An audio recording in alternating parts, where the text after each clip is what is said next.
my god, Jim! Pretty good. It's gonna be a triple kill. Jim comes on fire. Jim comes on fire.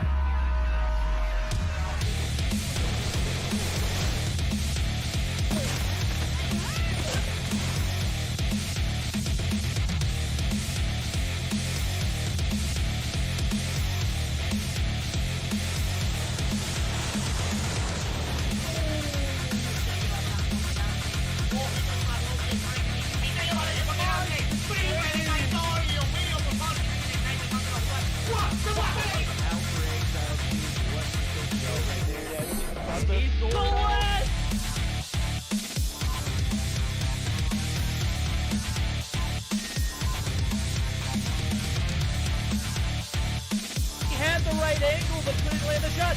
The dark scope, the 2-piece!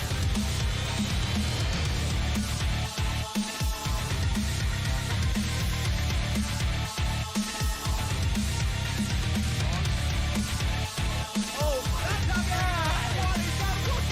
Cada equipo ahí contento trató de darle ese respetazo ahí, consigue una pelota y rápido se voltea y se destaque na marotagem, belo ângulo dele! For him, he's gonna be able to take out. Oh my god! Oh no! He was down to 1 second on the clock. Já pegou bala na cara do Master. O Almairinho vai tentando fazer o primeiro.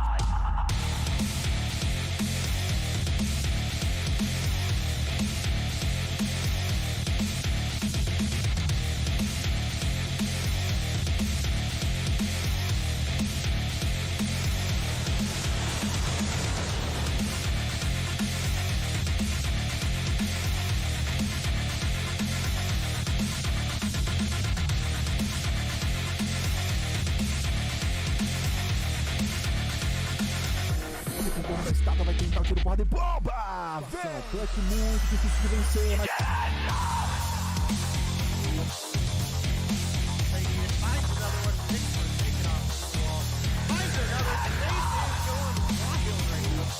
Square on the body that you hit. He no-scoped Raballo right there. He no-scoped.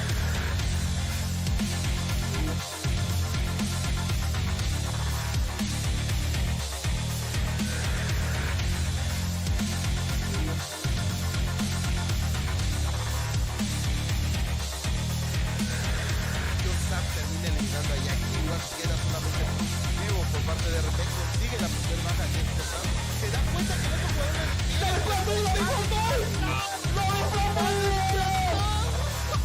¡No!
All right, Boom. chat. You should be able to hear me. I do have a different mic today. I had to adjust that.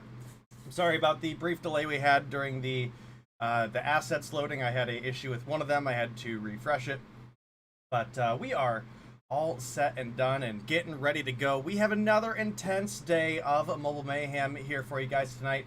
I'm, of course, here for Thursday. Gonna be joined by Verdict. And Verdict, kind of a sad day today. Today is the last day for Mobile Mayhem YouTube. Oh, it is. You're right. I made that announcement earlier. I think it's for the better, though. I think Trovo is better for the live experience. The viewer is going to be able to, interact with a just vast variety of people that come through on a regular basis. And then all the new faces that come through from Mobile Mayhem exclusively. But then also, you get to go back and rewatch the VODs on YouTube. So, I mean, you get the best of both worlds in that case.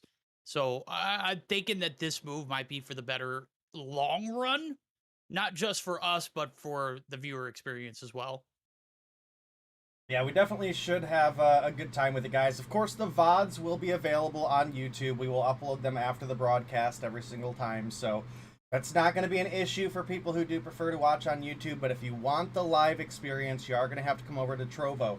For NA, that's going to be Bobby's channel, trovo.live/BobbyPlays, as well as my channel, trovo.live/Denomine. And then for Europe, you're going to be looking at Verdict's channel, which is going to be trovo.live/Verdict. So make sure you guys check that out. And we do have a stunning set of matches for you guys today. One thing to make note of is that we've got no more Demise in the mix. They have officially disbanded. I know they tried to stick together for a while there, Verdict. But we have the Vandals replacing them. Yeah, we do. We got the Vandals starting off our series for the night as well. It's going to be Vandals and Goofy Goobers. Second matchup of the night is going to be Explicit and Upper Echelon. Third is going to be Wicked versus DSD. And then our marquee highlight match of the night is, without a shadow of doubt, going to be the two Titans of Latam squaring off. It's going to be 11E and Zygnus. I know that we're on board to have a great night, and we're actually starting it off with a pretty great series. Vandals making their debut tonight. And then we got Goofy Goobers with a different name in the mix. I was taking a look at their roster changes, and I gotta say, this is an interesting move. For everybody who was out there wondering what was going on, well, roster changes are in. And Goofy Goobers have happened to remove Jingo, who we just saw on Tuesday, right? Correct. They replaced Jingo with?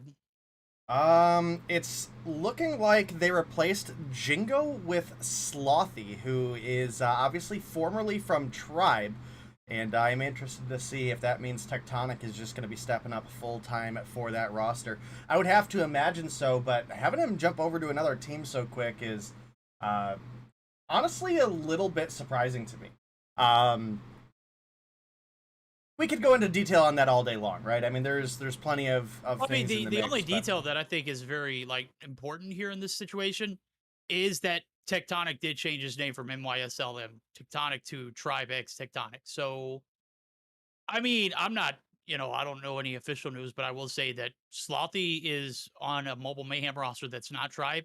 His IGN is Psychedelics, and it no longer has Tribe in his name tag. So he is a Goofy Goober now. Is this going to work out? I don't know. We're gonna have to find out. Is this first best of three obviously going to be not necessarily a test of how he stands up on this Goofy Goober roster, but we kind of give him an easy way to break into the door, right? It's definitely a strong team. Another one of those teams that's competing in the upper portion of the bracket, right? So we definitely got to give a little bit of credit there, and we certainly could see this roster take off, because I think Goofy Goobers have certainly had an issue having a consistent fifth, right? I mean, we've seen this roster change up a player here and there pretty regularly. One I'll make note of is not here once again. That's going to be Banned, actually sitting out. So we've got Slothy, Envy, Solo, Ingentic, and Blur, and they're going to be going up against the Vandals, who are looking at Yingebi, Celestial, Lil Cupcake, Dat Guy, and Charlotte. So that's pretty interesting. Our map selection available here for today, Verdict, is going to be a Raid Hardpoint to start things off. For Game 2, we'll be looking at a Meltdown Search and Destroy, one of my favorite Search and Destroy maps. Not going to lie about that. And for Game 3, because we still don't have control, guys, we are going to be looking at a Firing Range Search and Destroy. So Crossfire Hardpoint was banned, Hackney Yard Hardpoint was banned, and of course, we don't have weapon bans anymore. So without further ado, guys, we are going to go ahead and jump on into the action. Yep, here we go. As Dave just mentioned, the lovely Hollywood Hills of California. Raid is just a beautiful estate, and you can see ringside is where we're going to see this first point. Break is going to come through. Slothy in the form of Psychedelics, that's his name. I believe that's his Activision ID for Warzone and Modern Warfare as well, too. So interesting to see him transition over to that name. I don't know if this is a burner account or a second account, or what the case is. This just his primary account. I have to do a little bit back-end research. That's neither here nor there. Right now, it's been a flawless effort here on this P1 site. And the Goofy Goobers with the, solid addition of a 5th player in Slothy, certainly looking pretty solid. Yeah, definitely a good position to be in. Obviously, the Vandals are a little bit lesser known of a team and lesser known talent. So we would certainly expect the likes of the Goofy Goobers to have a pretty substantial advantage here. But that is neither here nor there, as we are going to, obviously have to just kind of wait and see what happens, right? We've seen teams come through and surprise us before. I mean, looking at the likes of EU, I would say Euro Elite and Illuminati have been teams that when they came into the scene, they were relatively unknown. And, man, they proved a point early on. You're absolutely right. I mean, if they weren't making an impact in-game, they were making an impact in comms, listen-ins, everything were just solid. Everything about that team just screams they want to succeed. Now, they didn't get the favorable start to their season. They entered last season pretty much in the last week or so. But like we just said, the impact was vast. They have since proven to be a top-tier team. Not quite a top 2 when you're mentioning the top 2, but certainly a team that you can't overlook. Right now, the break is going to be in. The retake is back on point. That is going to be the Goofy Goobers. And I'm taking a look at it. Is that actually Celestial for Vandals? That's kind of dope. I know she tried to luck in the Mobile Mayhem, the girls competition. I enjoyed actually watching her, and here she is for the Vandals team right now. She's a pretty cracked sniper for Search and Destroy, so I'm definitely looking forward to seeing her there. I think it was a little hit or miss on the sniper of the split last time around. I know she had mentioned, at first we didn't have her on there, right? And the raw fact is we didn't get to see enough of her, so I'm glad we get to see her once again in the competition. And if she ends up being a starting player for this roster, we certainly could get a little bit more taste of what she's actually able to bring to the table. Right now, she's sitting on a 3-7, but this is, again, their entry game into Mobile Mayhem, and they're up against one of the toughest teams that you can go up against, right? So definitely got to take that into credit here. Charlotte's sitting on a 6-6, Cupcake on a 7-8. You've got Ying on an 8-9, so you have a couple players that actually are showing out and keeping up with much of the roster of the Goofy Goobers right now. Oh, yeah, you're right. You're actually pretty correct. Solo's 11-5. Blur 12-4. And, I got to say, this Goofy Goobers team definitely handling business here in this hardpoint game on Raid. But have you noticed the transition in the way that Blur has been playing recently? Like, it's almost as if he wants to be a little more, like, active with the team rather than playing for, like, I don't know, maybe transitional kills or, or 6-streak nukes. Yeah, well, no, not just that, but just trying to be like that role that we see Space play, like the one with the SKS, the one that kind of sits back and dictates traffic, instead of like trying to, Oh, big lightning strike for Solo there. Somehow manages to take both players out of the cubby, which is kind of nuts, but definitely a solid streak there. Helps them make the break into the hill. We now crossed the 150-point mark for the side of the Goofy Goobers, and what do you think of it? Should we do a listen-in with at least the Goofy Goobers right now? Yeah, I think it's now or never, homie. All right, well, we'll go ahead and jump in with the Goofy Goobers, guys. He's still sniping up top. I'm about to have another tech 5. I got a cluster. Oh no, my brothers! Missteps got me. That's unfortunate. Yeah, one's up. One tap. He's one tap. I'm done. Why not? Two done. Rest our pool. Mid steps as well. There's 2 mid steps. One more mid steps. Top dead. He whipped out a purifier or something. I don't know. There. Look at you, Solo. I just know he doesn't have no more. Laundry. Fluffy. Look at laundry. Nope. Kitchen neck. Can't. Smoking There's Zig on me. Wanna help me, motherfucker? Sick. He's still Top place. Yeah. Are you still Zygnus sniping? Outside, kitchen side. Pillars, I picked it up, I'm pillars, gonna pillars, use it. pillar pushing up, pillar pushing up. Easy. Pillar side. I can nuke this. All right. Hey, To keep the him right, on- you're right, hey, you're right, Slot. Let's keep him under 50. You're right. Let's keep him under 50. Keep him under 50. Yo, kitchen. What the fuck? Where'd he come? Bro, why y'all kill them all when I was calling them a line there? Hey, try to keep him under 50. Two pillars now. Man, pushing up, bro. 30% red Another kitchen. No one missteps. They're both pillars, I think. Low key, I was gonna die either way. Oh, One there's in- two Oh, shit they all together. new, all new.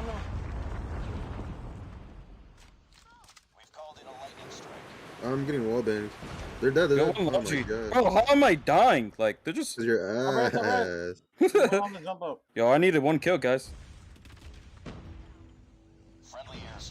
Random ass grenade. Try to keep him under 50. No, Try to keep him under I'm ass for We should that. be able to just keep him under 50 with this cluster. 50. Play the point. Outer dead. Bro, this kid is in Secret. top laundry. All right, well, I don't really know who is talking about a nuke there verdict, but I heard on the P5, I can nuke this. I had the scoreboard open, bro. Nobody was on anything higher than a 3 streak, and it actually wasn't Blur, so I'm kind of a little bit confused, but 5 points to go. Looking like the Goofy Goobers are convincingly going to close this one out.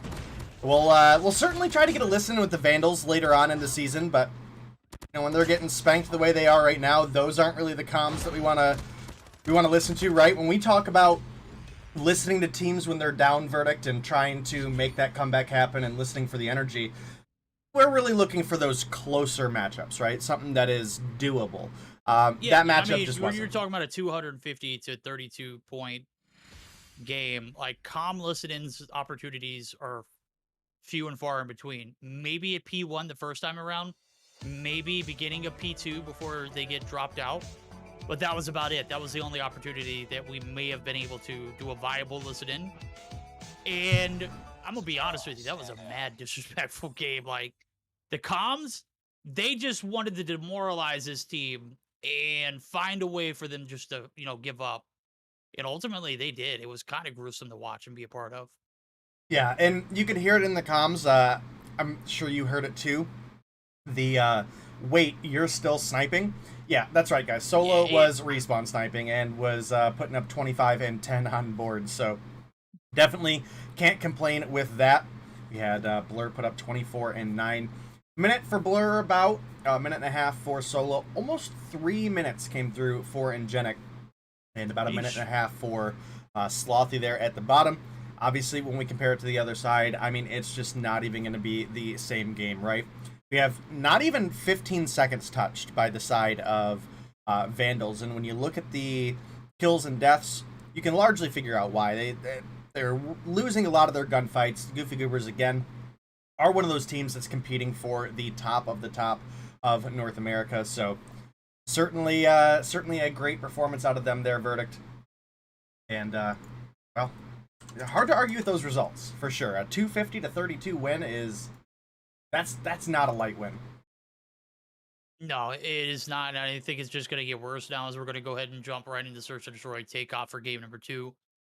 And I get it. This is a newer team being thrown into the mix. They have a few players that, we're not very familiar with, and they're making their debut against easily top 3 team in A at any given point. Sometimes the best, sometimes in that third, kind of space. And I think right now they're in a little bit of a identity crisis still. I think the team itself has a lot of talent. I think it has a lot of, well-known and renowned players, but they're still trying to figure out what's working for them and what's not. Obviously, this was just, you're talking about just another day at the office for them. I mean, keep them under 50 was not a hard ask. It was streaks galore going into the P1 site, and now we're jumping into a Search and Destroy where this team has been primarily like some of the better Search and Destroy talents. I mean, you look at Envy from Stage 5, one of the better players that day too. And then you are also factor in the fact that you've got Solo, who is a demon. You now have Slothy, who is one of the better Search and Destroy players for Tribe. And then you've got Blur, who is a budget tectonic, but is still pretty cracked in Search and Destroy. Hey, look, anytime we can throw shade at Blur, we do it. We love the Oh, of homie, course, so- of course. Yeah. He's still, I think he's still like trying to go professional in ghost hunting, but Yeah, I saw mean, that. I did see that. I don't even know how you do that. Like, I mean, come on, bro. All right, He's got to be guys. better at that than COD, though. I say that because he still hasn't played Warzone. with us. Savage. Yeah, Blur has not played Warzone with us.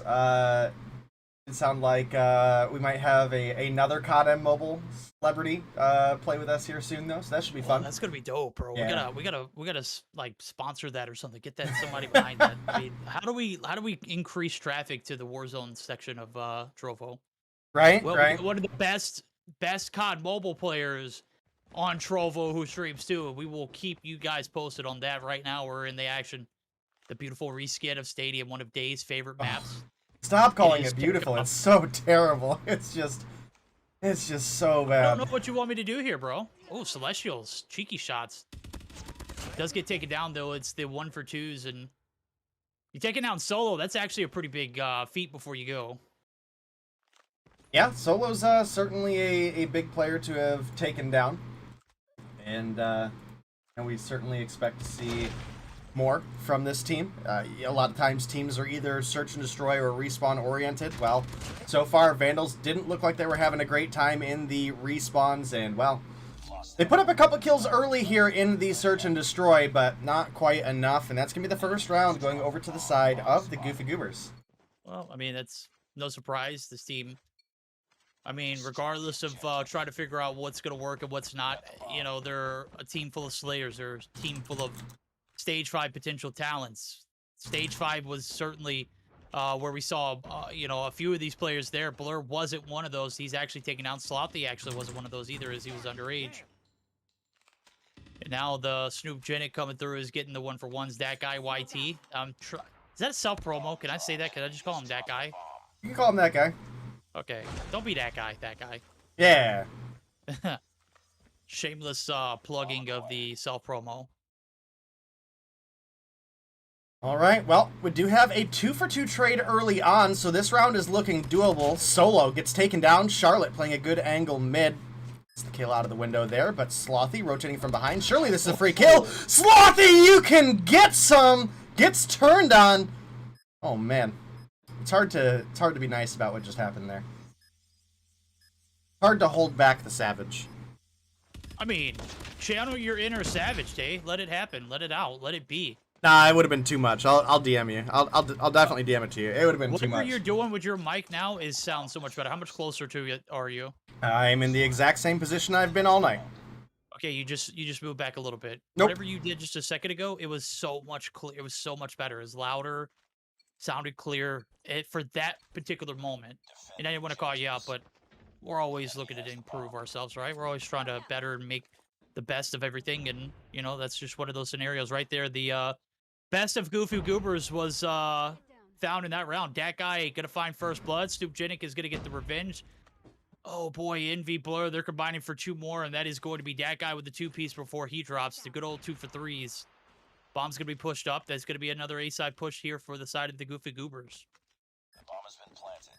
All right, well, we're off to a doable position, right, for the side of the Vandals. Well, with Celeste getting takedown, I don't know how doable it is anymore. We'll definitely be peeking on her for some of the sniper talent early on. She's got 2 on board. We do have Charlotte with 3 as well. But, making the retake happen here in 20 seconds against the likes of Blur, Solo, and Envy. Honestly, I just don't think I'm fully convinced in seeing it happen. Sure enough, rounds the corner right into Blur. And that's going to be a takedown there. So, Goofy Goobers take themselves a 2-1 lead here now. Yeah, we had more odds of, going pro in Warzone than that 1v3 clutch. Yikes. To be honest with you. It was, well, I mean, let's be fair. You've got 3 of the better of the Goofy Goof troop coming through, still alive, holding on the fort, and they have pretty much every angle covered. It's not happening. Blur opens himself up with the first blood. That's going to be Ying dropped.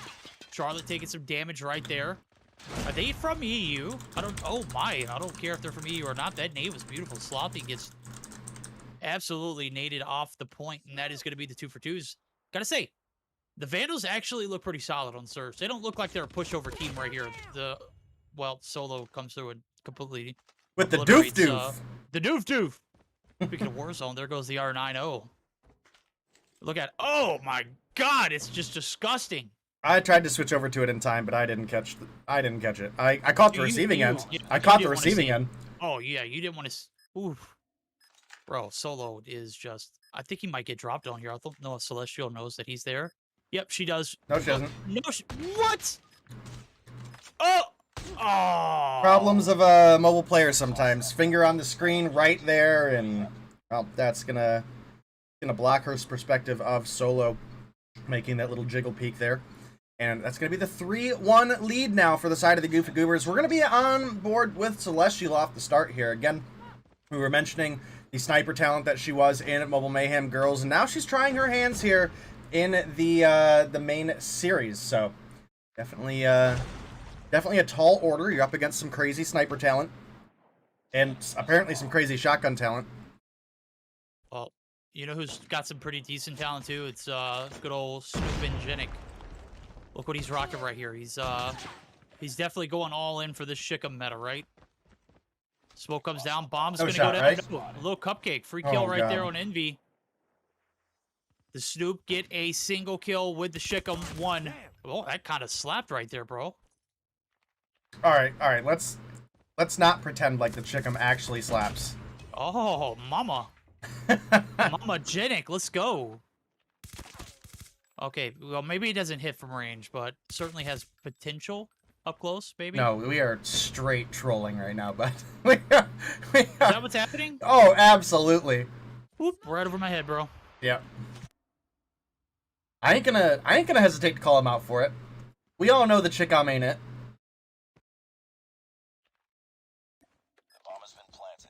All right, well, the bomb plant comes through. A couple shots do fire off, but not quite enough. Now Blur up top playing with his food here.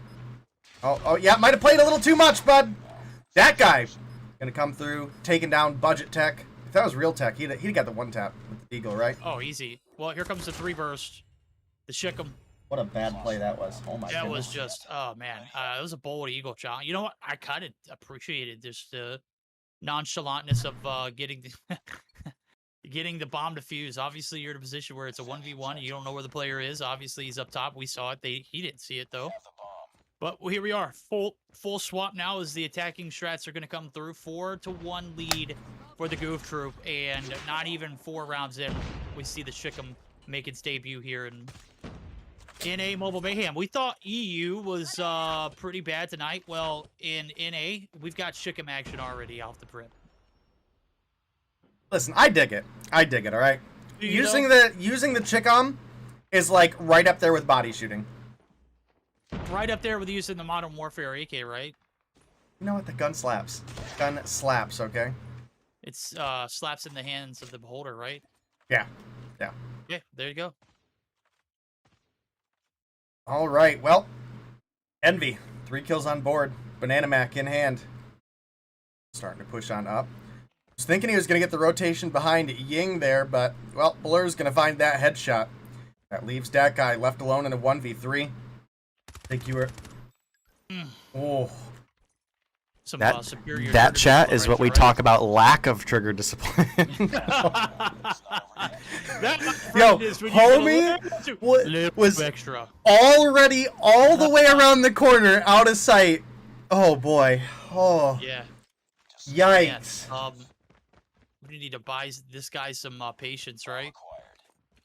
That was maybe some rookie nerves. Okay, we're gonna count it as that. It was some rookie nerves, a little bit of a misplay, but that's okay. He comes back with a kill on Solo, a kill on Snoop. Yeah, that's right. That guy, get those nerves out. 8 kills on board, and not quite leading the lobby, but he's tied up with Solo, and he's only 2 behind Ingenic. So definitely a solid search performance so far. Blur does take down Celestial once again. Envy takes down Ying. Drops down, gets a little bit of tag team action from that guy in Charlotte. But we do have a player advantage right now for the side of the Vandals, so maybe they can find themselves another round here. Well, I mean, have you seen Slothy? He's trying to ride the goose egg right here, and is literally just camping it out to spawn. I think he was trying to give the players of the Goof Troop to you know, do the 4v5, make the thing happen, and Well, his Do the thing. participation, yeah, do the thing. Oh God, Slothy damn near misses out on an opportunity to get one. Does find one. The breadstick from Olive Garden's gonna stale up now. As Blur's at a 1v2, he is going to be ending this series with that one kill in a search of Blur does the deed. First shot's hit, Charlotte's dropped. Bomb is down. And now a little Cupcake looking to make a little transition over, maybe make a little comeback happen. We'll see what kind of little we can come up with now as the 1v1 with 24 seconds on the clock. Blur hold the angles up top. Little Cupcake slowly but surely trying to get this bomb picked up and planted. There you go. Just waste all that time. Force, you know, one. Yeah, that's tough. I mean, now, I mean, you gotta. Oh. Blur's trick shotting. Oh no. Blur, I gotta say, your 360 abilities are pretty on point, homie. That was. Oh, is this series over with? Yep. Thank God. Can we move on to the next? Oh my God. Oh man. Blur's over here trick shotting and still wins the round, even though he's too dog water to actually hit the shot. That's pain and suffering, bro. That's pain and suffering at the finest. And well, that's gonna be the Goofy Goobers coming through with the 2-round victory, the clean 2-0 for 20 points on the board. Speaking of on the board, Slothy was able to come through with a an extra kill there as well. So picked up one. Nice little breadstick. Yeah. Stale breadstick from Olive Garden. Good old psychedelic style. AKA Slothy. There we go. That series is done. It is over with. That was a brutal one to watch at the end. Obviously, a little bit of nerves can go a long way. Goofy Goobers, they don't hold back. And that's exactly what you expect whenever you enter Mobile Mayhem, right? The best of the best, the elite. Well, we got a little bit of both, right? We got some sweaty gameplay in game number 1, then we got some relaxed and, you know, have a good time, shickum game usage in game number 2. So 10 kills on board. Stu Jiddick, did he get all 10 of those kills with the shickom though? I don't know. I was trying real hard to give Celestial a little bit of spotlight, and she found 3 in the first 2 rounds, I think, and that was it. That stuff. Yep. Yeah. She unfortunately. Well, to be fair, as much crap as we talk about Blur, he's actually a pretty decent sniper. All right, like that is at the end of the day, that is the reality. And he was able to pick her off early on in several of those rounds, so didn't give her a lot of opportunity. But we'll be looking certainly for her talents some more in some of the upcoming weeks of gameplay. Again, guys, for anybody who joined us late, this is the last day for Mobile Mayhem on YouTube. We are going Trovo exclusive for the live streams. You'll still be able to catch the VODs, and I think me and Verdict are actually going to have the games individually posted on YouTube, and we might even do some spicy game breakdowns. Maybe we'll pick like a match of the week for Europe and North America and just do like a breakdown of it. So should be some cool content coming soon, but as you can see on the screen, the Goofy Goobers did come through with 2-0 victory over the Vandals, and that is going to gear us up and get us ready for our next game, guys. Don't go anywhere. We will be right back after this short break with our next set of matchups for you.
All right, chat, welcome back. We are here for another game here, another series rather, of Mobile Mayhem, and it's going to be Upper Echelon to start things off.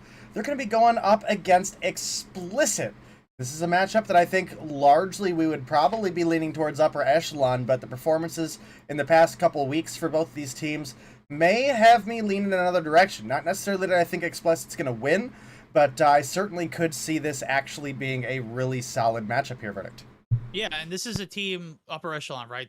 Weren't they formerly Explicit, or some of their players formerly Explicit? And now they're going up against a team that's being represented by Explicit too. This is an interesting one. There's a lot that doesn't meet the eye. This Upper Echelon team obviously was under ARP too at one point. I just don't get it, man. What's going on here in the COD Mobile scene? But again, the logos for UE, they are certainly so bad. Elite when it comes to they're mid. Okay, I can't even lie, bro. They're not even mid. They're lackluster. Yo, somebody from UE, designer. get this team a different logo, and let's get these guys branded up nicely, because I can't stand to see Jesus be represented by that ugly tiger lion combo.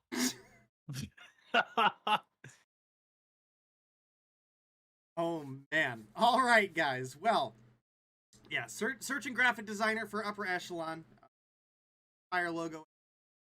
And our lineups for today is going to be Save You, D. Marie, aka Pengy, Schnaps, Pepe, Nash. Legacy. Explicit, we're going to have Beetle, Sunny, Right, Cartel, on. best of You just call me Wernick? You son of a gun. Dang, I'm gonna be honest with you, bro. I don't know what's going on with your mic, but it literally sounds like you're 10 miles away. Bro, I don't know what to tell you, okay? Did you switch to your Yeti? No. Are you in a closet? No. Are you on the interstate in a tunnel? Listen, fight me, bro. Fight me, bro. All right, well, best of 3 is going to start us off with a little bit of a hardpoint firing range. S&D for raid. And if it does make it the distance as day as predicted, we're going to be looking at a hardpoint standoff for the toss-up game.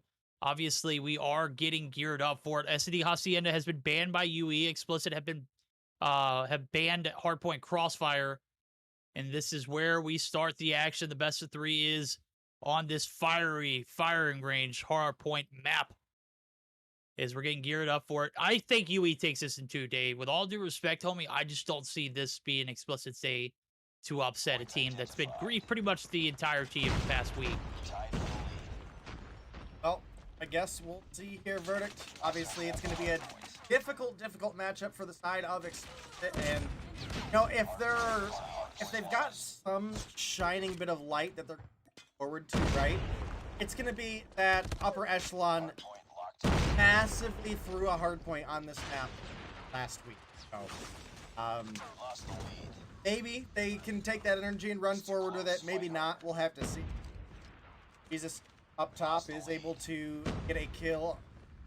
Still sitting up top here, able to pick up a number 2.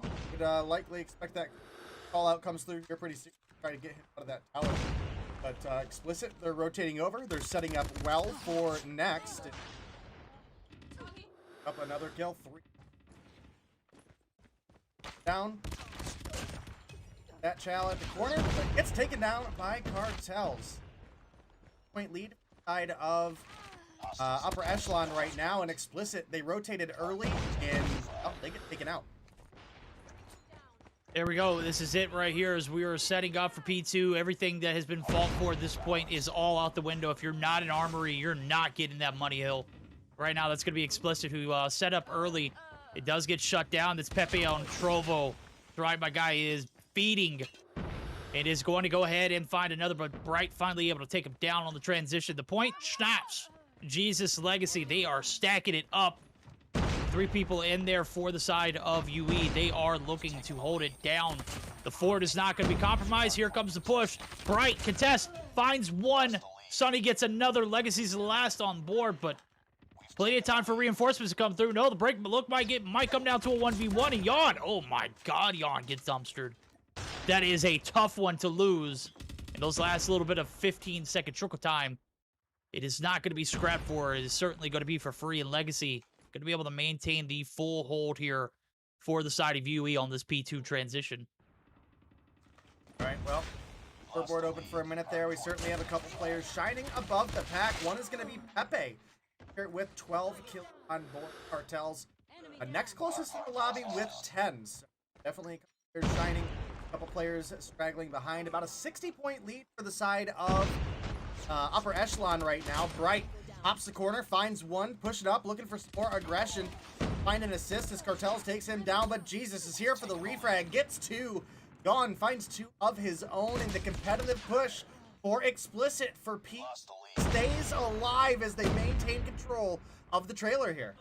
Yeah, trailer side certainly a scrappy one indeed. Now Pepe, gets shut down around the outskirts. Cartels. Shots coming through, and that's going to be Beetle, man in the fort. 22 seconds left on the hill. He's still got plenty of time on this death machine. Wrong. It's done for. The deed is done. They're going to get a solid hold. I think this is a full hold if the side of UE decide not to push for this last little bit of 10 seconds, and surely enough. Oh, Bright. Through the wall right there. The jump comes through. Oh, Bright. 12 on board. 2 with the Annihilator. Gets the turn on the snaps. Oh, my. 4. Can he 5 for 6 it? I don't think he's going to have enough time. Those shots aren't going to count. That is going to be it. It's expired. But it's enough work there to get the P4 rotation shut down. Let's go ahead and jump in for a listen in with Explicit, actually. Let's do it. I spawn jungle. I'm jungle right now. Jungle, One load, showers. Come in. Two wood, two wood. Annihilator, Shaw's Annihilator. One dead, 10, one dead, Bottom wood, bottom wood, bottom wood, bottom wood, bottom wood. Annihilator jungle, Annihilator jungle. One more jungle, Annihilator's dead. Annihilator's dead. Let's go middle, Echelon. middle right now, middle right. Trailer, Yo, jungle. One barrels. Trailer dead. Nice. Alright, Wait, make sure we just play for new, Make sure we have that trailer control. Watch it long. I'm watching One pushing A long. I'm gonna go back. Tower dead. I'm about to push you, Beetle. I Yo, got watch your mid, watch your mid, watch your mid. One more A long. Oh, I'm A long. Hey, wood, window. Oh, can't even see. What's top 10? I'm bottom 10 or some shit. Bottom 10 A dead. long. He's on the 10 side. Behind you, Beetle. Yo, middle, one's middle. One's mid trick, I think. Oh my god. Bottom. One shot. Ramp, one shot. P1. One trailer. Yo, barrels in armory. I'm in the window. Up and dead. One's bottom wood. Yo, ramp. Ramp. P1. Bottom 10 ramp. Ramp, cartels. Oh wait, here. Yeah. I got Jesus One on point. Yo, point low, point slow, voice kinda low. Point dead. Shot up on point. Me. Working on it. One more point. Mid dead. One more, I got that one mid. Up on point, nice. They're going in long. Echelon. I got two. One new. Long, get long, one time. Long, he's behind the middle. I got him. One shot new.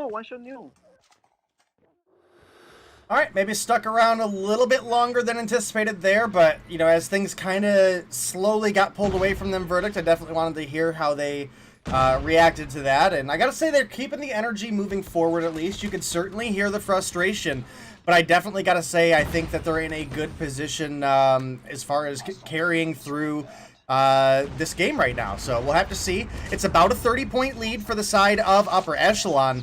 And, well, they're just trying their best not to throw at this point. Because, again, it's something that we saw against Zygnus. That's obviously a way different team. But the firing range has honestly looked pretty sloppy for Upper Echelon right now. No, it is. They give up spawns for P2. They give a lot of time over on that P1 reset for redemption. They do get the break there, but the streaks not going to be able to save the point. It's a 1v1. Bright gets taken down. Legacy right there is going to be traded, and there it is. The retake back on point. Explicit. Pretty solid second time around. Big kill coming through for Yon, but he actually takes himself down. Take a look at the scorecard. 26-16 for Yon, 27-14 for Cartels. And then the rest is all up for grabs now. As you can see, the P2 site compromised. Break comes through for the side of UE. Kind of a last-second break, but I guess it was necessary for them to keep the lead, though, right? Yeah, it absolutely was, and you can see Jesus is pushing out towards the corner with Schnapps, and, well, they both get taken down by Yon. Death Machine out for Beetle is going to find at least Legacy. Starting to heal up now, repositioning into another corner, just looking to lock down the trailer until his team gets here. Schnapps going to slide on in, finds him as part of a two-piece. Legacy with a two of his own, and a big break into trailer comes through for the side of Upper Echelon. Legacy with the Gravity Vortex is able to pick up one and buy the team some time. It's going to be a big opportunity for Upper Echelon to get a big hold here. Pepe with a rotation from behind finds one. Takes down Beetle as well before Bright hops the corner.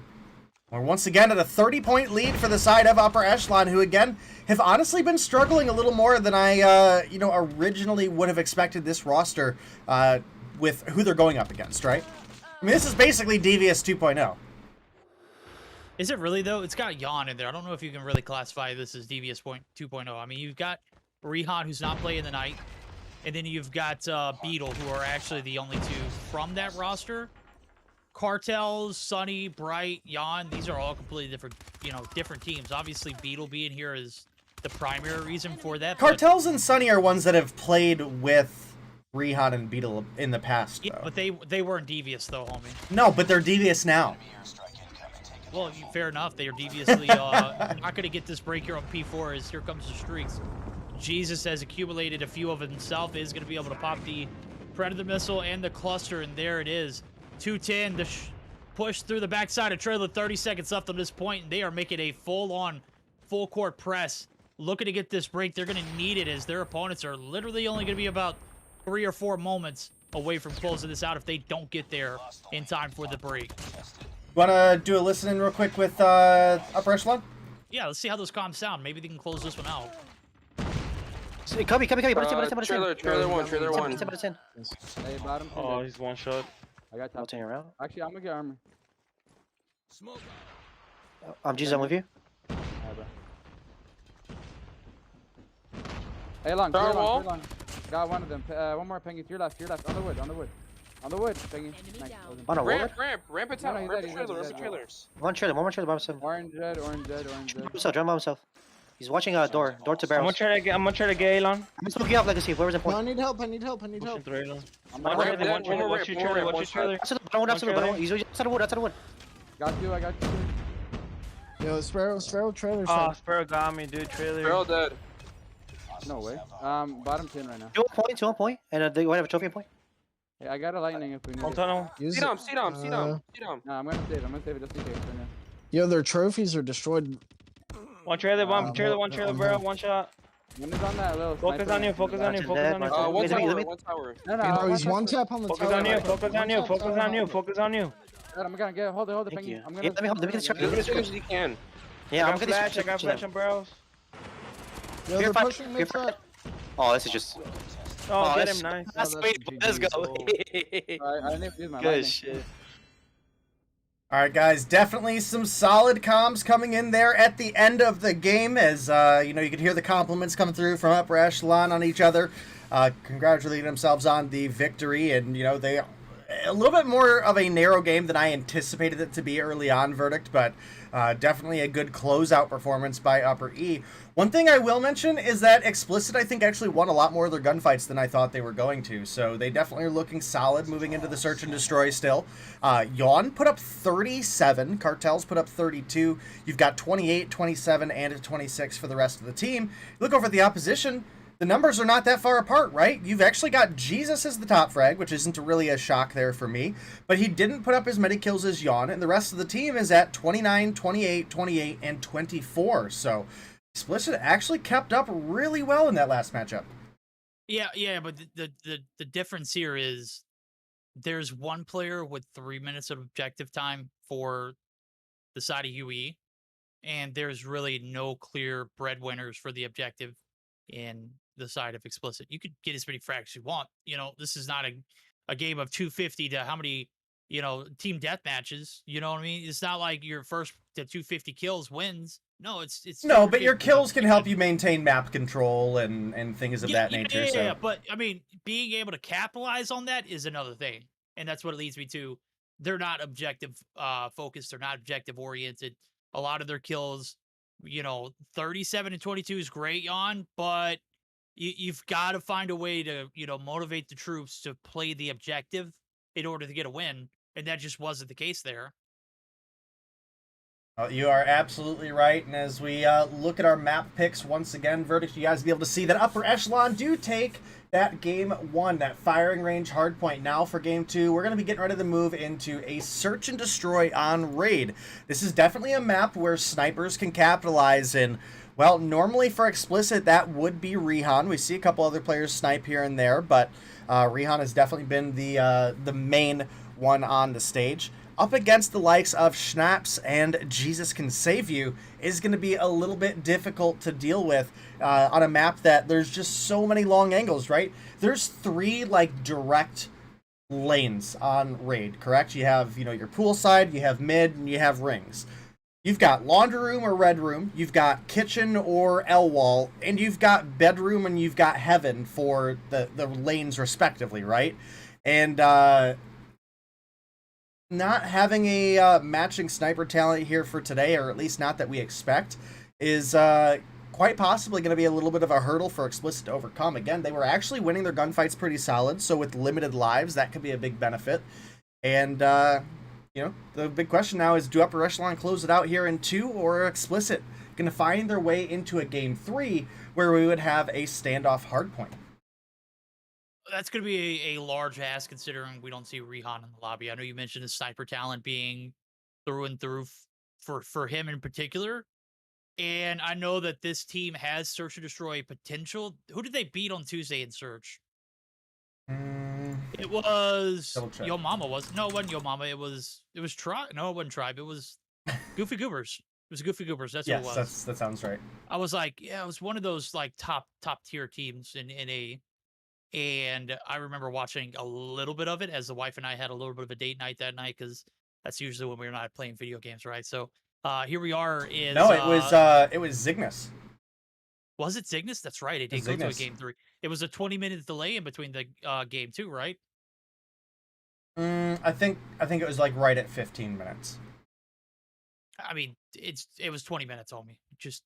I remember pulling it up on my phone right before I ate dinner, and then after eating dinner, I looked at it in the game 3 saw it and started. So, yeah. 15, 20 minutes. Is there really a difference, Day? Not really. It's more than 10. Yeah, correct. All right, well, we will be getting ready to get into the match for you guys here soon. We are just waiting on a couple players to get readied up for this search, and we'll get the ball rolling. Obviously, Explicit, they were able to take a map off of Zygnus for Search and Destroy, and we're very competitive in the second Search and Destroy as well, so we know their search talent is pretty solid. Obviously, not having Rehan could be a big factor here, but, you know, Upper Echelon, at the same time, have not been looking their best either. So, we'll have to see as things continue to roll on. Do you think Upper Echelon take that energy from the hard point that they just won and roll it into the Search and Destroy and just have a better performance?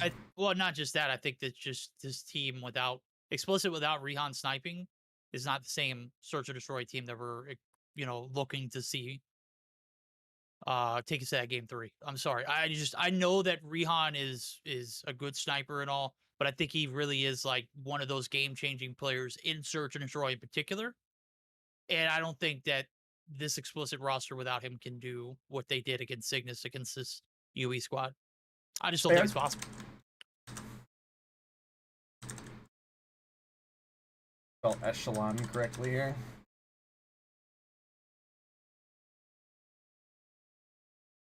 There. Lit. Okay, cool. Things are looking good for my folders here for the map selections. Folders are great. It's nice because I keep all of the team's logos in, right? And it's nice to be able to like just pull up and open the folders for the two teams that are playing and then just toggle on or off their logo for each map spot. There you go. Yeah, so works pretty well. Yeah. All right, well, I don't know what the holdup is, Bub, but it does look Waiting like on we have... Jesus, Pengi, Legacy, and Sunny. Interesting. And Pepe got the boot.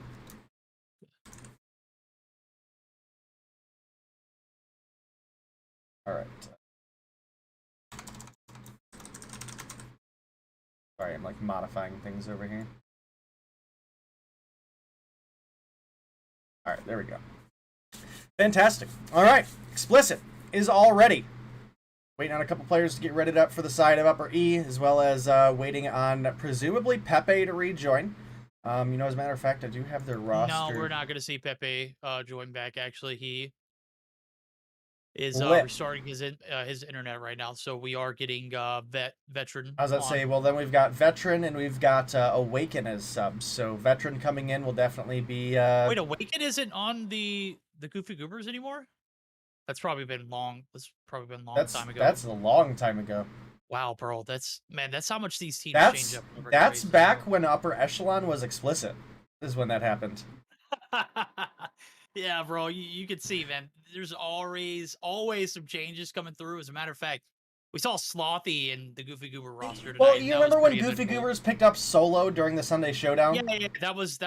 They swapped Solo and Awaken then. That's how long he has not been on Goofy Goobers, bro. Oh, Sag. Bruh. All right, looks like we're geared up for it. We are here for game number 2, Search or Destroy on Raid. As we see, Veteran does make the rotation in, the sub in. Jesus the last one already up. Everyone else is good to go. Yawn. Stop trying to clip all those kills you got from last game. Doesn't matter now, you lost. I'm here for the content, though. I'm here to get these games out of the way. Yeah. Yeah. Yeah, yeah. Don't you know we have a professional Warzone career to chase, guys?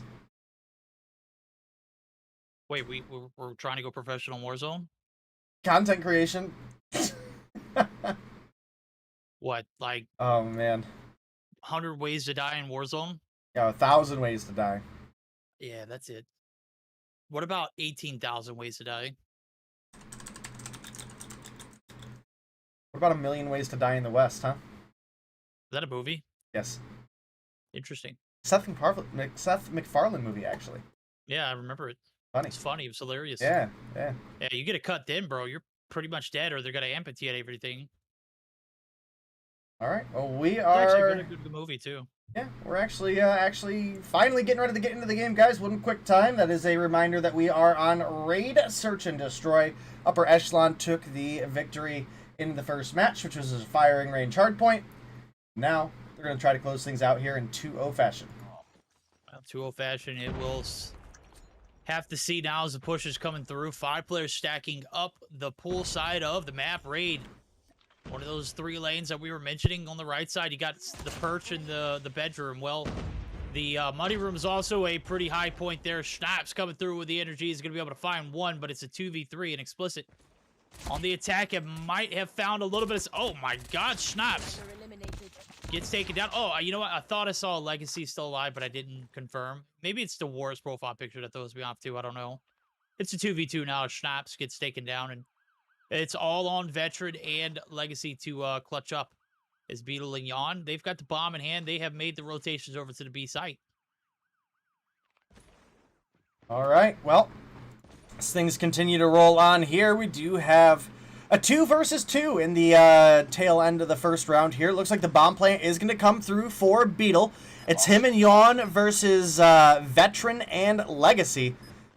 I feel kind of bad for saying this, but for a minute there, I was thinking DeWar was DeLaw. I don't know why. I'm just old and illiterate, I guess. But I was like, homie might be changing that one, but Yeah. but no, I remember War now. I remember War now. Ooh, Beetle. Good pickup, but gets taken down. I remember Legacy. Legacy clutching up the first round against Explicit. 2 kills on the board for him this time. I remember. Yeah, I was there. I remember, bro. It was 1-0 lead in favor of the side of the UE, the upper echelon, the top. You are such a right. pain to deal with sometimes. You know that? I know that, right, bro? I remember. I mean, I love you, but member berries. Grenade. All right, never mind. We won't get into that topic. Here we go. Another poolside push here is look pretty solid there for the side of Explicit for a moment, but nonetheless, reality strikes. It's in the form of UE. They come through with the clutch. Legacy. God tier like is going to be shut down, though. Sunny finds first blood, second blood. Bright, Explicit, rocking and rolling here, but there goes Pingy. He's going to be able to find one. Now it's 2v3 as another player has dropped. I didn't even see it happen. It happened so quickly. Bright. Now making a rotation over. There is one player left to deal with on this A side of the map. And he's Jesus! Veteran, Jesus.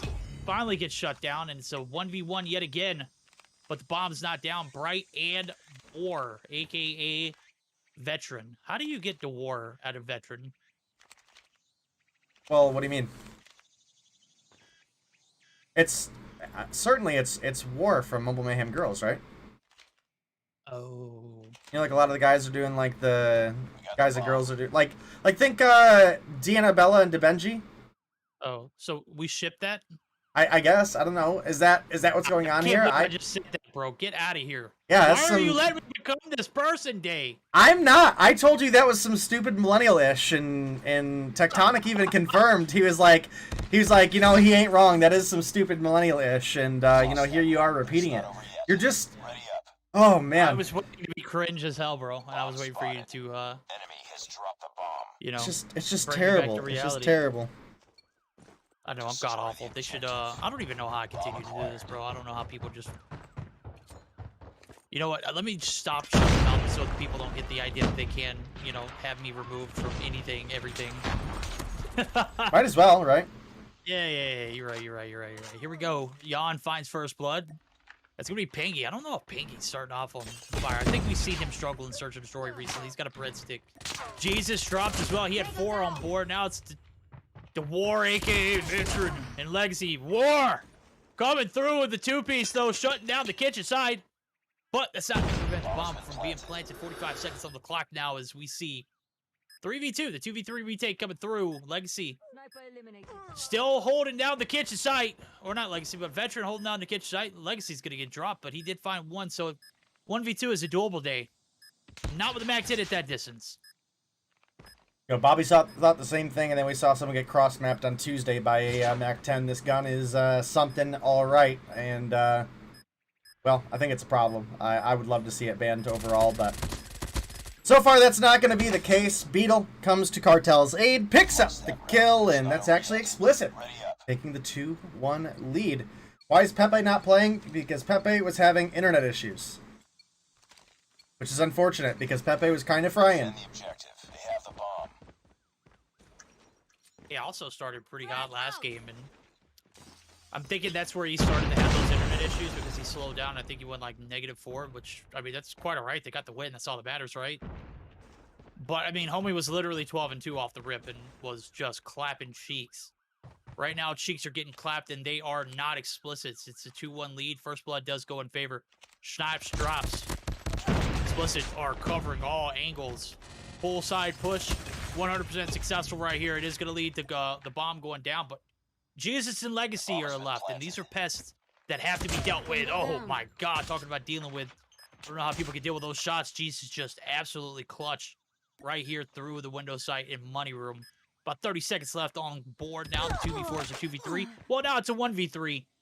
Oh, you cannot repeat that angle, bro. Cartel's dumpstered.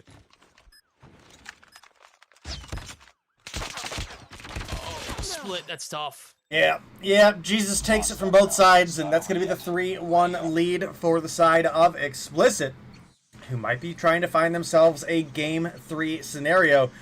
We saw them take a game off of Zygnus on Tuesday, guys. They're definitely capable, but you know, the big question is going into a hardpoint Game 3, is that where we see Explicit actually come through with a victory? Well, I gotta say, after that first hardpoint, I think probably not. It largely looked like, obviously, Pepe having some internet issues, maybe team not warmed up together.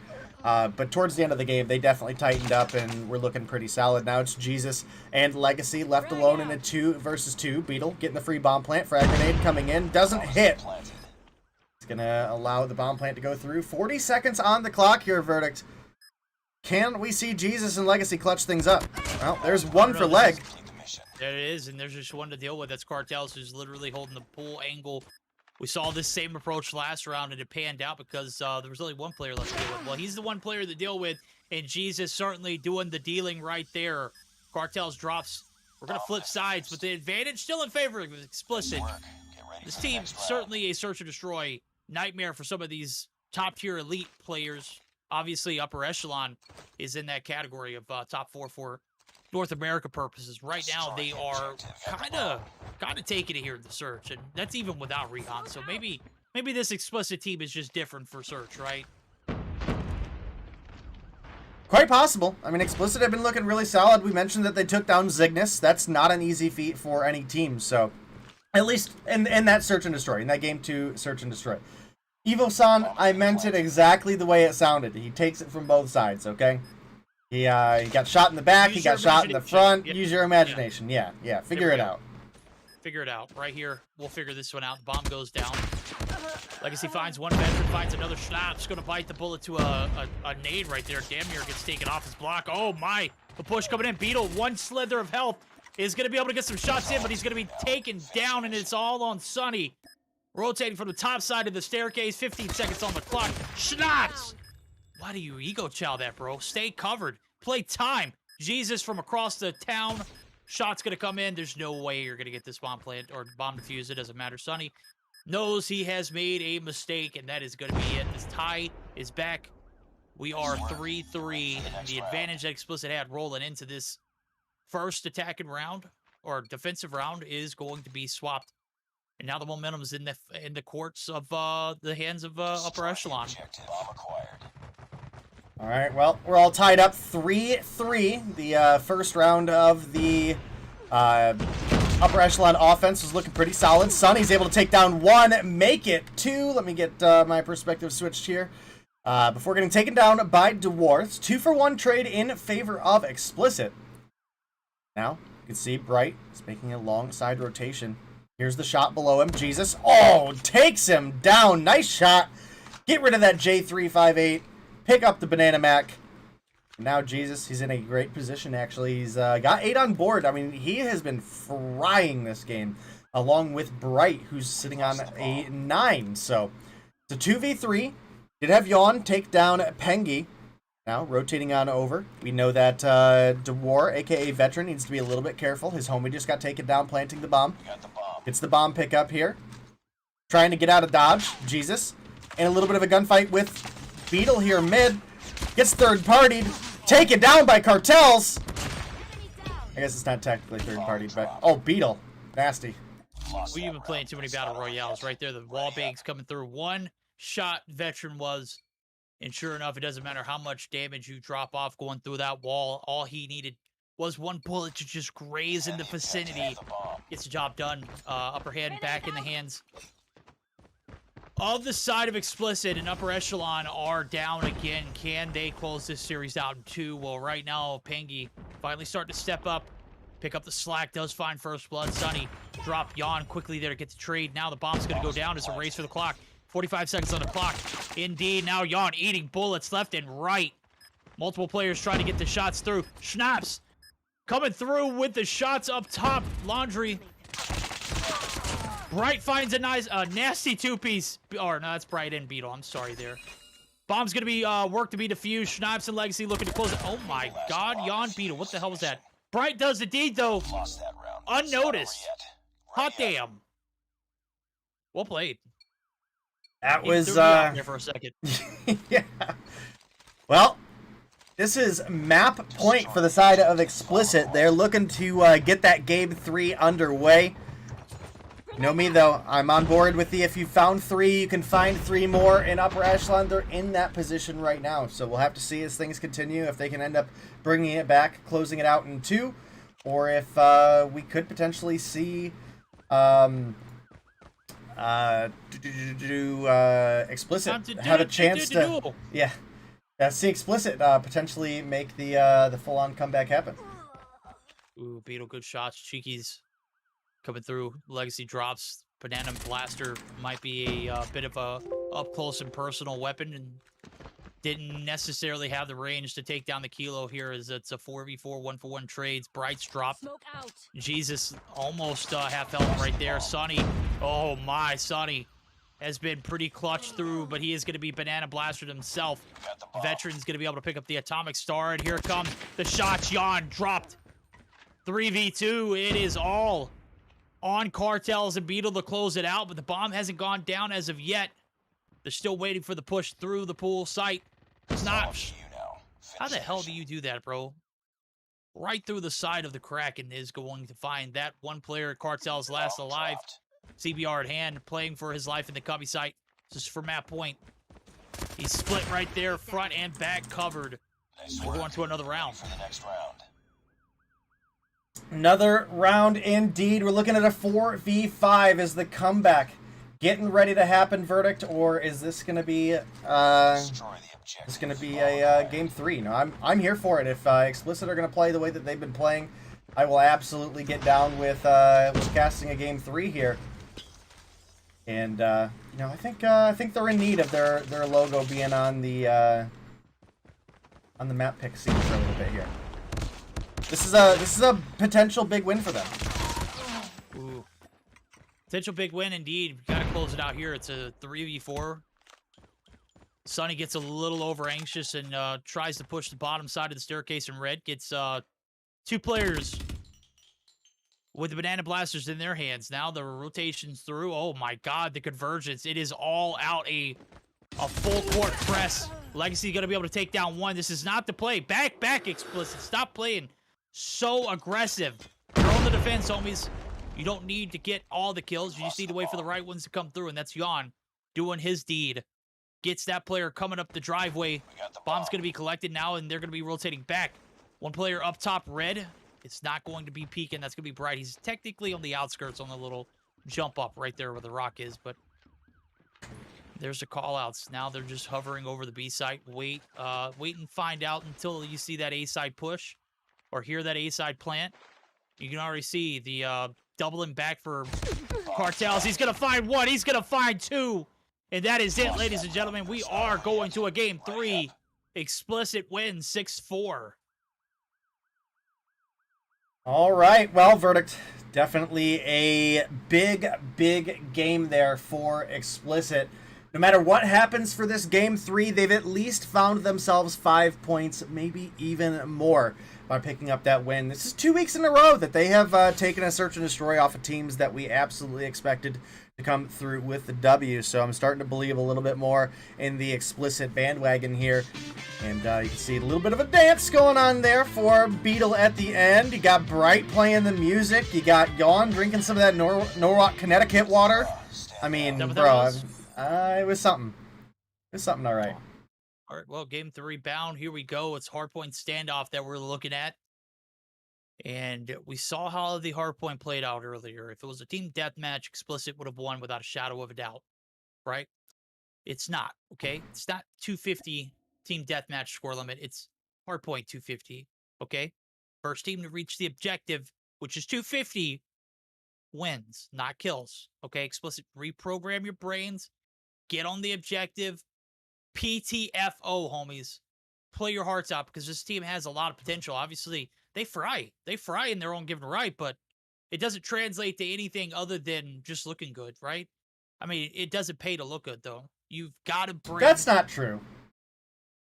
Well, they don't look good enough to get paid. I'll just tell you that. All right, fair enough. Fair enough. There you go. So you know how many like Instagram models are out in the world that literally get paid just to look good? Yeah, we're talking about two different things here. These guys are afraid to show their faces, and now we're playing. Now we're playing video games. Okay, there's a reason why we're playing video games and not showing their faces. Okay. Fair. All right. Well, was a big set of kills for the side of Explicit that helped them get through that last one. I mean, honestly, some very, very respectable numbers put up, right? You had Bright with 10, you had Beetle with 9, you had Yawn and Sunny with 8, and Cartels with 7. You didn't have anybody below 7 in a 10-round search and destroy. I mean, that's people putting in effort all the way across the board for the team. You looked over at the opposition. You did have Veteran come through with 11, but Snipes was down at 4, which, you know, trailing behind a little bit in a matchup that's close can certainly be a little bit of a deciding factor. So we certainly don't expect you to have a great game every game. You obviously can make mistakes. That's the reality. But Explicit, they do find their way on our map picks board here. As you can see, we had Upper Echelon take the firing range hardpoint. Raid, Search and Destroy went to Explicit. Now we're gearing up and getting into game for that standoff hardpoint between Upper Echelon and Explicit. Verdict, any predictions here? Well, I mean, Upper Echelon going to have a better game than they had earlier. Obviously, we saw Pepe having internet connection issues, and that could have been a hindrance. Kind of sold towards the end. It wasn't his fault, though.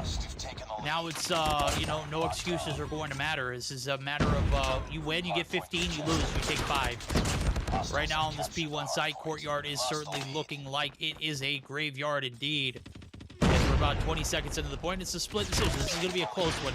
As you can already see, it's building up. The hardpoint first time around was solid for both teams. The search, I gotta say, Explicit just have that kind of search talent that we have grown to be accustomed to. But obviously, Upper Echelon wasn't, as they have taken an L. Now, about halfway through the progress, it's a battle for P2 now. As you can see, 21 points for the side of UE.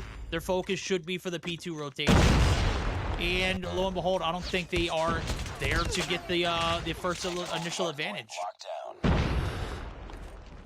You're absolutely right, Verdict. We've got about a 10-point lead for the side of the Upper Echelon, but that does not mean that they're going to close this one out. We have seen several great games here so far tonight. Veteran pushes out, does get taken down. Jesus, able to pick up a headshot onto Bright, but it's Explicit. The first rotation over towards P2. They've got themselves spawns. They've got themselves a backside L-wall farm control. And Well, Legacy finally able to take down Cartels, but Bright is immediately there for the refrag. You can see Pengy making that rotation in from behind, is able to find one. Can they grab the spawns? You've got Veteran pushing in two, but no, he's taken down. Legacy pushing in with Pengy, and the break is here for Upper Echelon. Oh, and Pengy's frying, homie. Banana J-Mac right there coming through. Good night. My guy is slapping. Is finally going to be taken down, but oh man, he's damage done. The break is in. The advantage highly in favor. No, it's not. 15 seconds left. Scrappy time indeed. Scrap is going to be scrap 4, and that is going to be Sunny on the objective. Man, I got to say, they're playing the objective early on, Dade, and I kind of appreciate Explicit battling for that last little bit of triple time, but is it going to come back and haunt on? You know, I'm just now making the connection on how we can use this as kind of a little point to make here. I think one of the easiest ways to prove how much better the weapon skins are in COD Mobile versus like Vanguard Warzone, for example. Look at the banana Mac. Look at the banana Mac. Look how good the Mac 10 looks as a banana. Okay, like I know it's like weird to say, but like it's a really well executed skin, right? Like it makes sense. Look at our damn bacon and eggs DP27. Base skin just with some bacon and eggs painted on it. Like, what the heck? It's not even actual like 3D bacon and eggs. Oh, it's a sticker. It's a sticker. It's a sticker. They could have just thrown that in mid right now. We got a break coming through Upper E. Gonna be able to get the last over the time here, but the battle for P4 will begin. And this is a difficult hill to break. One of the worst in COD Mobile, all of COD Mobile. The good thing for both teams, nobody really spawning out. You've got box spawns, and you got tractor spawns, and you got gas spawns for both respective. And it looks like the gas spawns are going to prevail now as Jesus finally aborting the P3 rotation as it closes down. He's going to make the full flake back. Advantage now in favor of Explicit. What are we thinking? A quick listen in with the side of Explicit as, you know, the kettle side? Yeah, let's go ahead and jump on in and see what they've got going. No, there's two. The one shot. Top market, one shot. Top market. Vortex. Point. One mid. It's red car, in the red car. One shot. Yeah, that's Record dead. Bro, I'm stuck in a corner, bro. What the fuck? Hey, 1, 2, 3 point. Yeah, there's two. Yeah, our bunny. I'm broken. One box is right now. Box is dead. One more broken right now. Broken, one shot. Nice, top market. Top market. One broken, Two top market.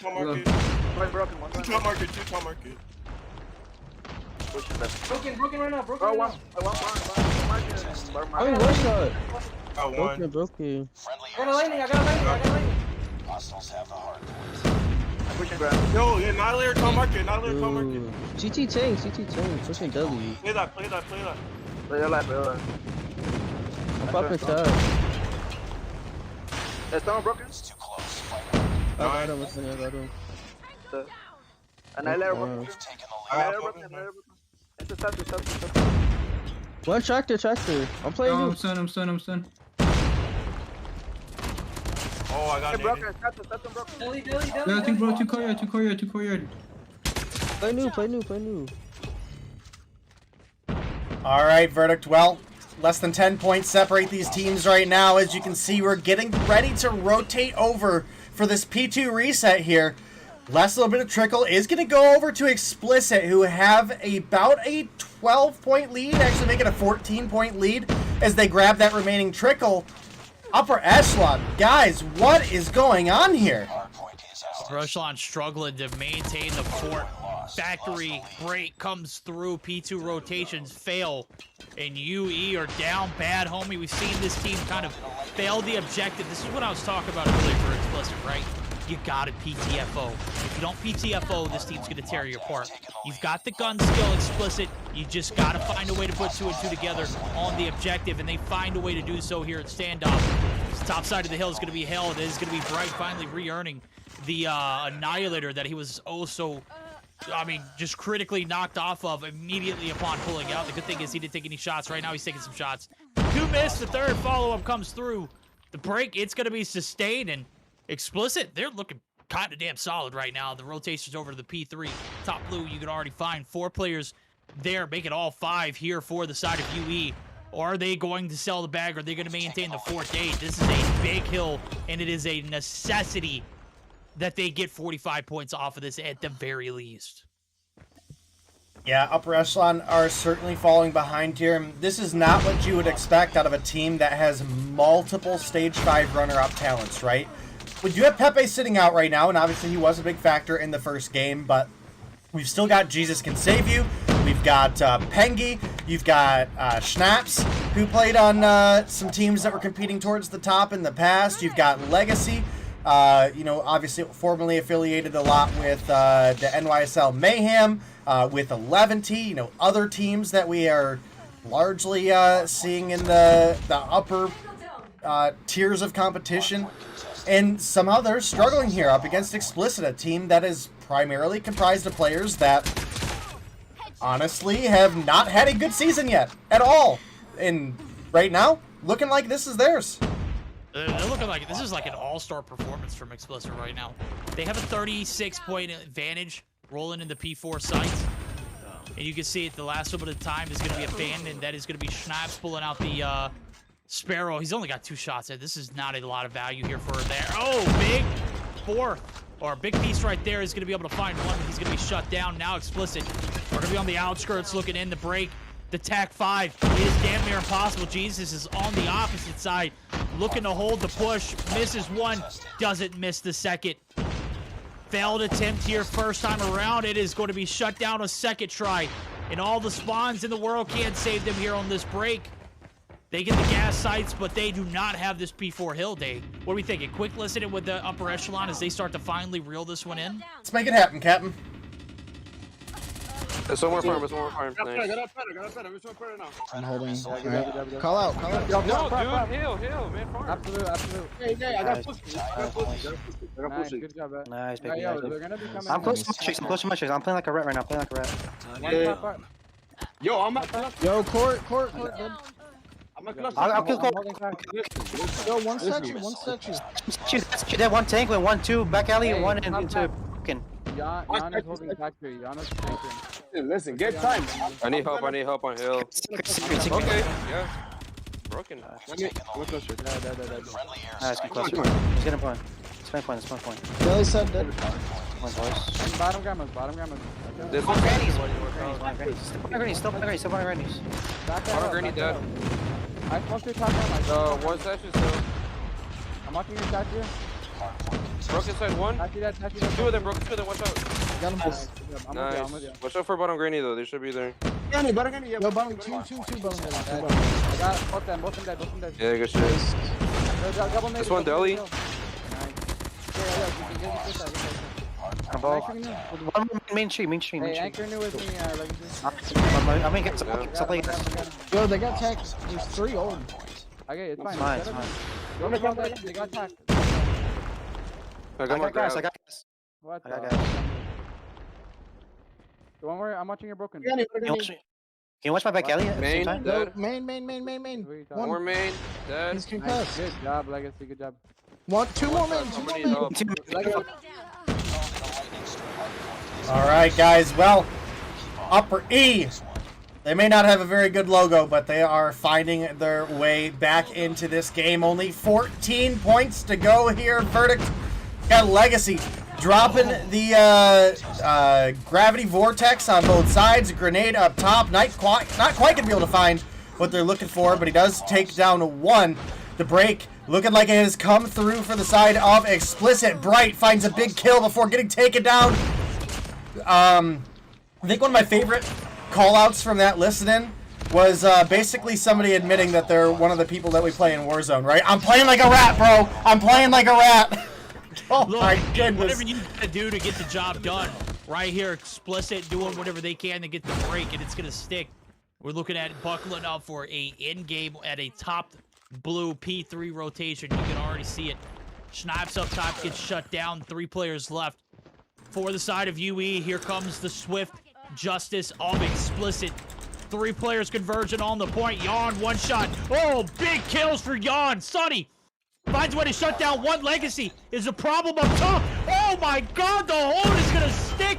Nobody there from Explicit. This game ends. Legacy, you're goated. The hold was immaculate. The banana mac, just an absolute beautiful, just an absolute beautiful skin. Just to reflect how well that hill was held. And you can look at it, that was a collective effort indeed. But UE, they're going to shut down the reverse. They're going to shut down the upset. They're not going to be taken down by Explicit this time, but it was a damn good series indeed. All right, well, that is Upper Echelon coming through with the 3rd game, coming through the narrow victory. I mean, that was certainly not a super convincing game, right? It's a win. It's a win.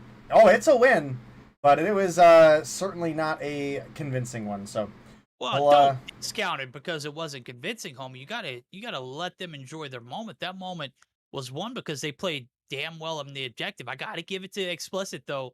Explicit battled in the trenches. There was a complete night and day performance from the first hardpoint. You can look at it. We'll commend them for that, right? You got 3 players realistically who are minute 30 and above. We'll give Beetle a little bit of scrap time right there, even though he goes negative 15. That's a big difference right there. You're playing the objective, and you're getting bodied out of it. You see how much of a different performance it is, though, and how much closer it was? Pretty reasonable. Pretty reasonable. I mean, that was a close game. And, you know, you got to start to wonder a little bit if it's Upper Echelon or falling off. Again, we mentioned that they have plenty of Stage 5 talent, many of which are runner-ups from Stage 5. And they're going up against Explicit, which is certainly players we've seen in the past, but again, they have not had a performance quite like this. So is it Upper Echelon falling off a little bit, or is it Explicit just getting flat out better? Yawn. Both games, 37 kills. Well, both of the respawn games, 37 kills on board for him. 39 for Bright, 29 for Sunny, 25 for Cartels, and 25 for Beetle. Look over at the opposition, and Jesus Saves comes through with 40. You've got DeWar, a.k.a. Veteran, with 35. Legacy and DeMarie, a.k.a. Pengy, with 32. And Schnaps with 26. Schnaps. Dude, I'm so glad he changed his name. I am too. We're of course not making fun of him, chat. He just he has a very thick accent that's super adorable. Yeah.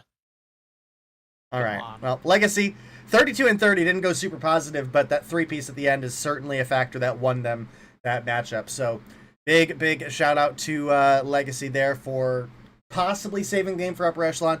Obviously, if he did lose one of those gunfights, it's hard to tell what happened, but allowing your opponents to make the break into top blue is certainly a danger, and he was there for the team when they needed it.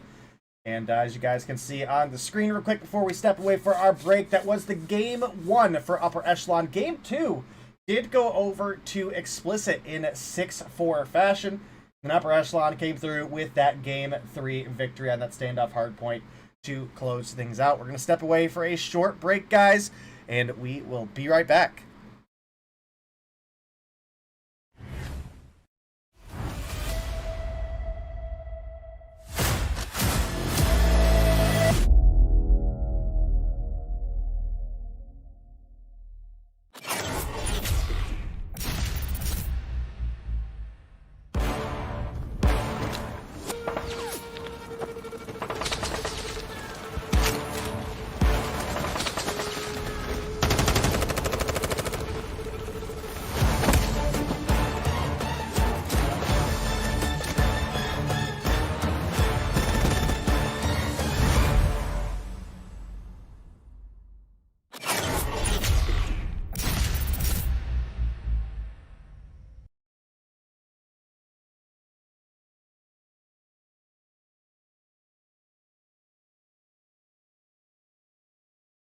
Wait for our break. That was the Game 1.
All right, everybody, welcome back. We are here for our next game of the night.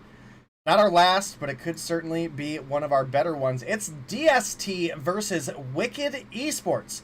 DST, a roster that was, formerly known as Op34, with several players that we've seen compete on other teams, several of which came and went with the 11T roster changes over the past year. We're gonna have Detri, Overshoot, Brian, Legend, and Aramis. They're going up against Wicked Esports, a team that's new to the mix, but has certainly shown at least a little bit of promise. And that's going to be Yuko, that random Mammoth, Reckless, Shotzi, and Losty. First laugh in chat because he totally dared me to do it. And here we are.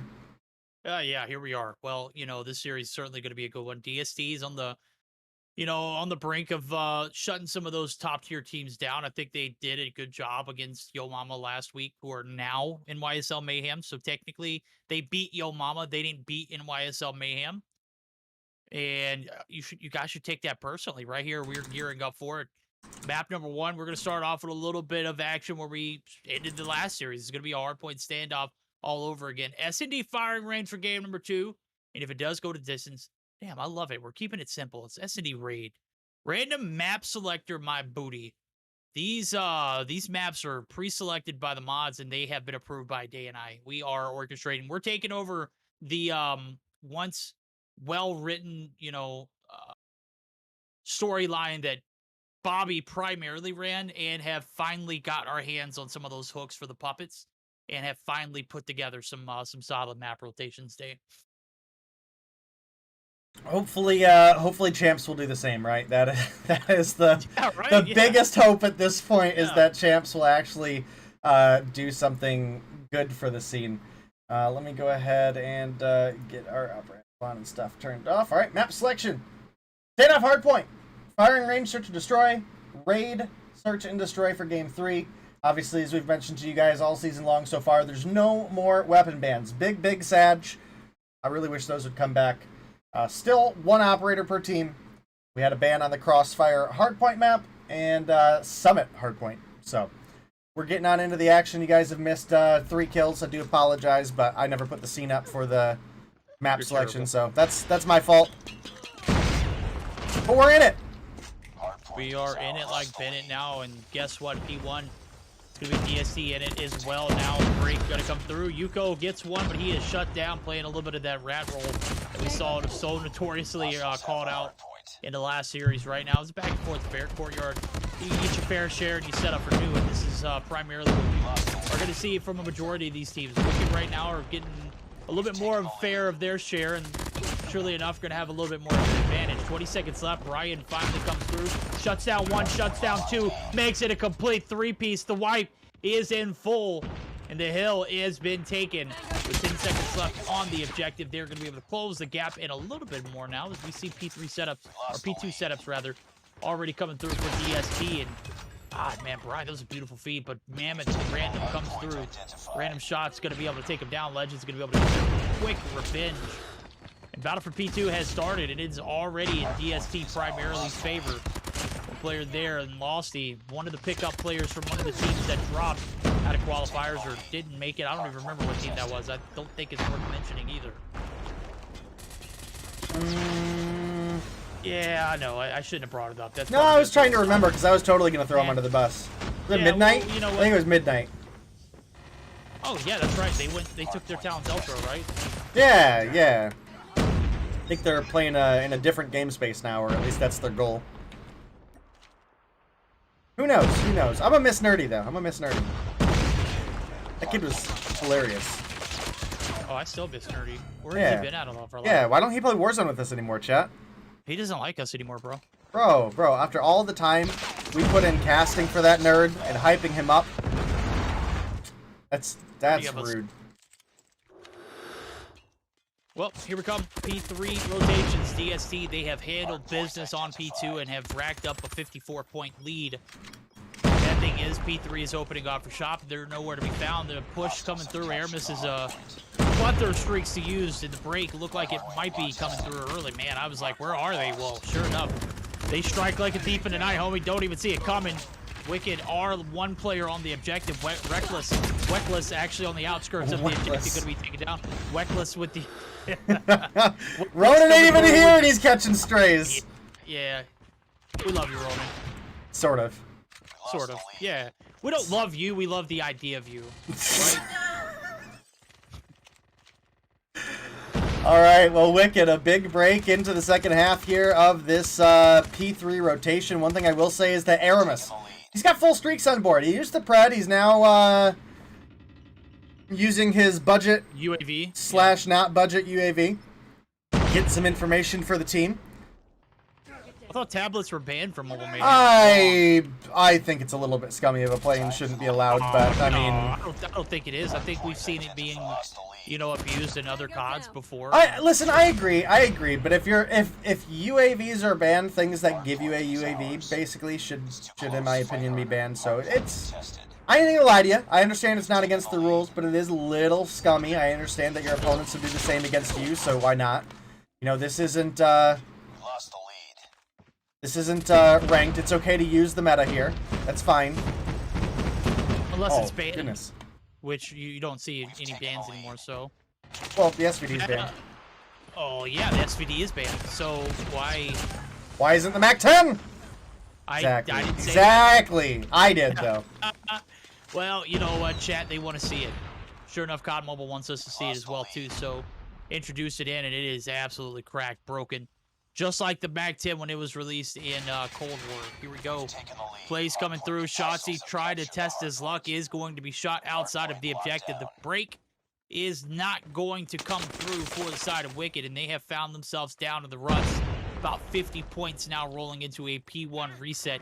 I'm thinking, while it's pretty close, we do listen in. Wicked first, because it might get a little turned around here at the end of this reset, and then maybe we do one for DST afterwards.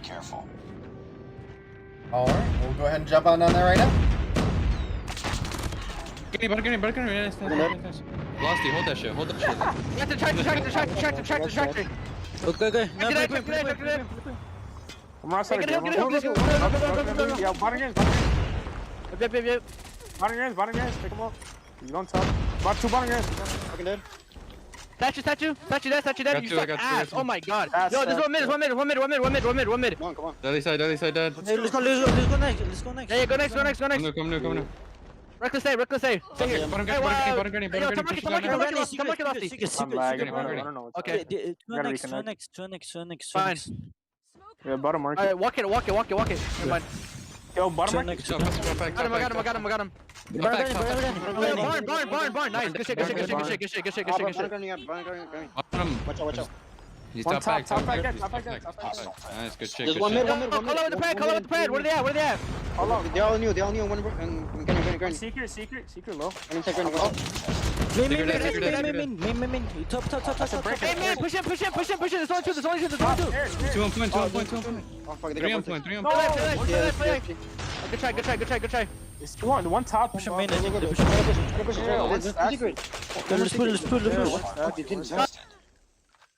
All right, a lot of life and energy in those comms there, Verdict, and you could hear, they were looking for information off the Pred, and I gotta say it was kind of a scuffed call out. Okay, he said all new, and then kind of went back and corrected that there was one broken, and I think one of his teammates may have lost their life off of that late call. So that's a little bit rough, but if Yuko fighting over some of the trickle time here at the end, can he fight? He's only got 1 or 2 players to deal with. Runs out of ammo, and that's going to be Legend picking up that kill, and Detri locking it down at those last couple seconds of time. That random Mammoth is able to come through with a 2-piece in the feed, takes down Brian and Ovishoot, as well as gets himself set up for next for the team. Going to be locking down to some of that time. 16 and 14 on board, so he's going positive as well. So definitely a solid performance so far. Gets pushed by 2, gets taken down. Aramis finds 2 with the Lightning. Brian finds 1 with the Banana Mac. Ovishoot with the Sparrow, and that's a big break coming through for DST. Yeah, big break indeed now, and I think I only have one question for the side of Wicked. Who the hell let Nerdy in the VC and took over Shotzi's account? Did you hear the comms, bro? Like, literally, I'm surprised you didn't hear that and just call it out immediately. The break does come back through. Wicked are going to be back on top blue. Ovishoot comes crawling in, and Shotzi right there to reciprocate. That is going to be the full hold towards the end. One player there in Ovishoot who spawns right behind. Free cheeky kill, and man, nothing is for free here in Mobile Mayhem. Obviously, one bad spawn, and here you are there for the break. And this is going to be putting us inch by inch closer to a big Game 1 ending here for the side of DST. And while we're getting closer and closer, only about 54 points, hold back the side of DST. We think we jump in for a quick listen in while they try to mount up for a P4 break. I'll meet you down there. Let's do it. Top. Murió top. Ojo, ojo. Ahora me tiraron carga. Sí, vale. Güey, es que es un local, papi. No se puede hacer 3. Me paso con el arco, Lin. Aniquiladores. Muerto. Aniquilador en cajas. Uno top. Voy a quitar una bala, te va uno de cajas, una bala y te muere. Muertos 3, hay uno solo, ahí está arriba. Quiero tal. Una bala. Quiero tal, aguanta, Brian. Ahora. Está todo dos. Me avisa. Muerto uno, está. Entra ya, Rami, entra ya. Está en el piso. Buena. Ahora, ojo roto. Uno estatua. Por favor, le queda. Con un tractor. Ojo, gaso, de tri. Es de Muerto. Murió. Ya, tenemos respawn. Uno entró de Heli, tocado. Hay uno Bacali. Punto tocado, otro punto. Un tirito, me quiere roto, Obi. Roto murió. El de punto. Mira tractor, Obi. Hijo de puta, me mató, ¡Ay, no! ¡Subió! Le va uno por Bacali. No lo vi, güey. No, Del lado roto. Una bala. Le va caliando vuelta, cuidado, God dang, Verdict! Those are some solid comms. Lots of energy in that comms as they're trying to make that rotation over towards P2 now. Starting to get set up. They're trying to, at least. You can see Legend and Detri. We're pushing over there, trying to anchor spawns that direction. I think they may have a suspicion that they've been lost. You can see Legend picks up 2 with the Annihilator. Artemis picks up 1 on Reckless. And Legend taken down by Losty. Brian now coming through with the Purifier. Only 15 seconds or less to go for the side of DST. Can they close it out here? There's enough time on the board where if Wicked make a good break, they can still come through with the victory. Brian with the Purifier doesn't know where his opponents are. The smoke masks it all, and the Purifier loses all the value. And now it's Wicked with a Purifier of their own, breaking into the hill. Verdict. It is plenty of time to maximize. The break comes through early. Still 12 points needed for the side of DST. They are right there, back in it though. Brian looking to jump up top is going to be shut down. The Purifier has a lot of life still. As we see, the point is going to be held. Big kills for Reckless. He is just absolutely destroying it, but finally gets taken down. A flawless hold here is not going to happen. You can see 21 points here needed for Wicked to make the comeback. Brian, a factor, a demon of his own. 8 seconds left. Nobody in sight here for Wicked. That is it, ladies and gentlemen. One player on the jump up. No, one player on the bottom side. Yuko hesitated for 1 second. And he does not get the contest needed to close or keep this game going. Nonetheless, it was only a matter of seconds before the side of DST closed it out. That was just a solid one indeed. But, man, it was such a back-and-forth affair. I think that Purifier had a lot of hope. But, I mean, when your opponents only need 12 seconds, it's damn near impossible to keep them out, right? That was an incredible break from Wicked there towards the end, but unfortunately that P2 is just a little bit too difficult to hold. You have a couple different entries on the bottom as well as the hop up in the top window. Obviously, everything's very, very narrow. A Purifier, a well-timed Sparrow, a Gravity Vortex can be all it takes to make the break. And sure enough, DST get themselves back in on the hill. Legend came through with 42 on board. 35 for Ovishoot, 27 for Aramis, 21 for Brian. And Detri, one of the players I expected to be a little bit more of the star of this lineup, only came through with 20. Look over at the opposition. Yuko, 37 on board with a whole minute on the hill time. 2:15 for Reckless, came through 30 and 31. 24 and 27 for that random Mammoth. With a minute 18 on the hill. Shotzi, minute and a half, 23 and 31. And Losty, 19 and 28 and 0 seconds on the hill, my dude. What is going on there? I think at one point he may have disconnected or got stuck in a caldera rock. He was in the doorway on Bakery. Gas station. Yeah. I saw. He was literally like trying to wiggle his way out, just had no room to do so. Obviously, that gas station, You get held up by the clerks. They are certainly not forgiving. And DST, they are not forgiving either. They get the break right back into that P2 objective. They close it out. Now we're looking at a game 2 life for the side of Wicked. I got to say, it was a solid performance for both teams. Close one, deep, but I think this is, you mentioned Detry being one of those standout players that you expected a little bit more out of in the hardpoint. Well, I think we're going to get our fair share of Detry here on the search. It's firing range. It's a sniper's paradise. He's going to sit back in the cut and just abuse anybody trying to make those rotations through. And if you're Wicked, you just got to find a way to not defeat the man. Legend obviously fragged out as well. He is a huge search and destroy contributor, so we're going to be looking at both Detry and Legend respectively when it comes to this search. So Detry's got to have a big game here to redeem himself.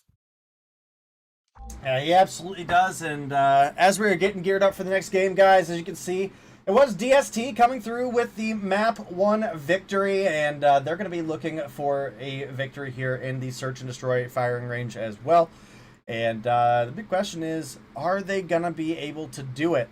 Wicked obviously looked pretty solid in that hardpoint, right? I mean, they almost came through with a potential victory on that break, but couldn't quite make it happen. And well, that's going to be Legend and Detry each starting off with a kill here. Brian was pushing up, but walks right into the random mammoth. Going to get taken down, and that's going to be a 2-for-1 trade in favor of DST. Yeah, it is indeed. We're talking about Detry's force here in Search and Destroy. Well, we got to mention Reckless as well, as he has found 2 there, or Mammoth actually found 1, and Reckless finds another. That's the good old 2 for 3, though, and the player advantage, highly majority favored there for Detry and Team DST. 2 on board so far. He's 10% all the way through to finishing off better than he did in Hardpoint. Nonetheless, I don't think we're going to go that far in the search. I think this one's going to be pretty close, or not pretty close, but pretty closed off as far as like trying to make a comeback here. DST primarily showing a lot of strength in Search and Destroy here recently, especially going up against the side of Yo Mama and finding victory there. Like, that's a big dub. Yeah, you're absolutely right, Verdict. And you know, I really have high hopes for this Wicked lineup. They're one of the #1, well, they basically are the #1 competing team in the BR scene. And let's be real here, the BR scene kind of a little dead. Wait, there's still a BR scene for COD Mobile? I don't know. That's a good question. I don't know. I don't think they listen. This is gonna be hurtful, no, and I don't care. I don't think they deserve it. You want me to be honest with you? I don't think the BR scene deserves it. We get a team that forfeits here and there in multiplayer. You get players that, you know, drop off of teams and things like that. We had a finals day, and by we, I mean you and Citrus, because I wasn't there. Well, I mean, I was to watch it, but tell me how you have 24 teams sign up for Mobile Mayhem BR, and only 6 teams come to the finals day. Like, if you're just going to bow out because you can't win anymore, like, why did you sign up in the first place? You know what I mean? Man, well, you know, I'll tell you why. Because there's not a BR community anymore. There's no competitive scene. There's no wanting to get better. They don't care about this game. Right now, we're caring about this Search and Destroy, and it is a big performance here from Erebus. He finds 2, but it's shut down. It's another 2v3 scenario where the trades come through. This time around, it's going to be Yuko and Shotzi. Legend and Detry still alive, and they clutched it up last. Oh, Legend, you got to hit those, bro. Erebus almost has your back there, but you get it done. Yuko drops. Now the name itself has to be what comes through. The shots from Shotzi have to be on point. They got to be swift. Now is about a minute left. There's not a lot of time to play with. And he's got bombed down all the way on the opposite side of the map. Detry rotates right in front of him. Walks right into the door frame. Brian there to get the trade. That's a great instance of playing your 2s. And here we go. 2-0 in favor of DST. And I'm reading Bravo's message in chat. There's not a BR scene for COD Mobile, but was there ever? Well, I think once upon a time there was, but those days are long gone. So, you know, a little rough, but well, you get what you invest, right? And the BR scene certainly was not investing a ton. So, We'll have to see. Maybe when Warzone Mobile comes around, they'll take it a little bit more seriously, because they had a big opportunity for BR, right? And just couldn't make it happen. You know what? Wicked just can't make it happen here. BR Kings right now, the multiplayer just not faring well. Boxing gloves come off for Brian. He rounds the corner. Oh, reckless. Reckless indeed. Now Brian drops, but it's 3 players yet again that he has to encounter. And he's going to get shot from behind. Overshoot gets to drop there, and that is going to be 3 in a row for the side of DST. As I mentioned earlier, this is just going to be a textbook performance for them. There has not been a round that's come down to a 1v1 or even a 2v1. It's been 3v1s, and it hasn't been close. Wicked just not showing up and putting their best foot forward here in the search of Troy so far. Yep, you are absolutely right. We've got a 3-0 lead in favor of DST, who are looking to close things out in 2-0 fashion. They might be on board to have the most convincing search and destroy performance of the night. And Legend comes through the big wall bang on Losty. Aramis slides on into the trailer, picks up one. Overshoot finds another in the background, and the 4-0 lead for DST is coming through strong. It's the last round of their defense. Can Wicked bring something to the table here for Search? I would say I actually think Wicked have been looking great in Search and Destroy the past couple weeks of gameplay, but right now, that has certainly not been the case. We've got one going tower in Shotzi. Brian's going to take down Losty. Was looking for that random Mammoth, but couldn't quite get it. And, I was just switching over to Detri, and Mammoth finds him as well. Yuko sliding the corner, takes down Legend. And Wicked, they may have found themselves on the board. They may have. Shotzi rotates right in front of Aramis. Not so fast, my friend. Slow down. Got to look both ways. Can't run with scissors in your hands. Well, he had a MAC 10, but you get the picture right there. You got to clear your corners before you just blindly push. Aramis playing that so-called ratty position. Just waiting for one free kill to come through, and it does. Bombs planted. 45 seconds on the clock now as you can see the rotations over from Mammoth and Yuko. They're playing for position. Mammoth's going to get the shot through. Oh, did he see him? I don't think he did. He's in trailer. And now it's just a matter of time. You don't need to push it. Why? Because you've got a good plant set up. And just wait for your opponent to take the bait. Hook, line, and sink them right there. Mammoth does the deed. And again, signs of life here. We got a pulse check, and it came back. Wicked. They're here to play. They find one. Can they find 5 more? Data takes that game 3. That might be a large ask. I don't know if that's possible. We'll see. We'll see how it pans out now as the flip side. Maybe the defense suits them better. Maybe. We'll obviously have to see as things continue. I've never been in love with the bomb plant position on A for this side. Sure, it gives you a little bit of a wider angle to watch from A long, but we, for a majority, see players play trailer, right?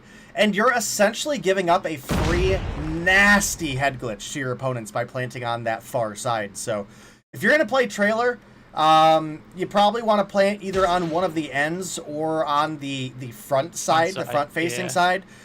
If you have someone on your team that's playing for back, then yeah, I understand the backside plant, but bro, it just, you can't afford to give up your opponents a free heady in that situation, right? So no, yeah, I think that's a distinct. Oh my, Legends. The game assist takes over. Losty gets wall bang from Hell. I'm sorry, not Hell, but from the Showers location. It might as well have been from Hell because oh my goodness, Overshoot. He lined it up. Overshoot actually doing some work there too. Shotzi's dropped, and now it's all on Weckless.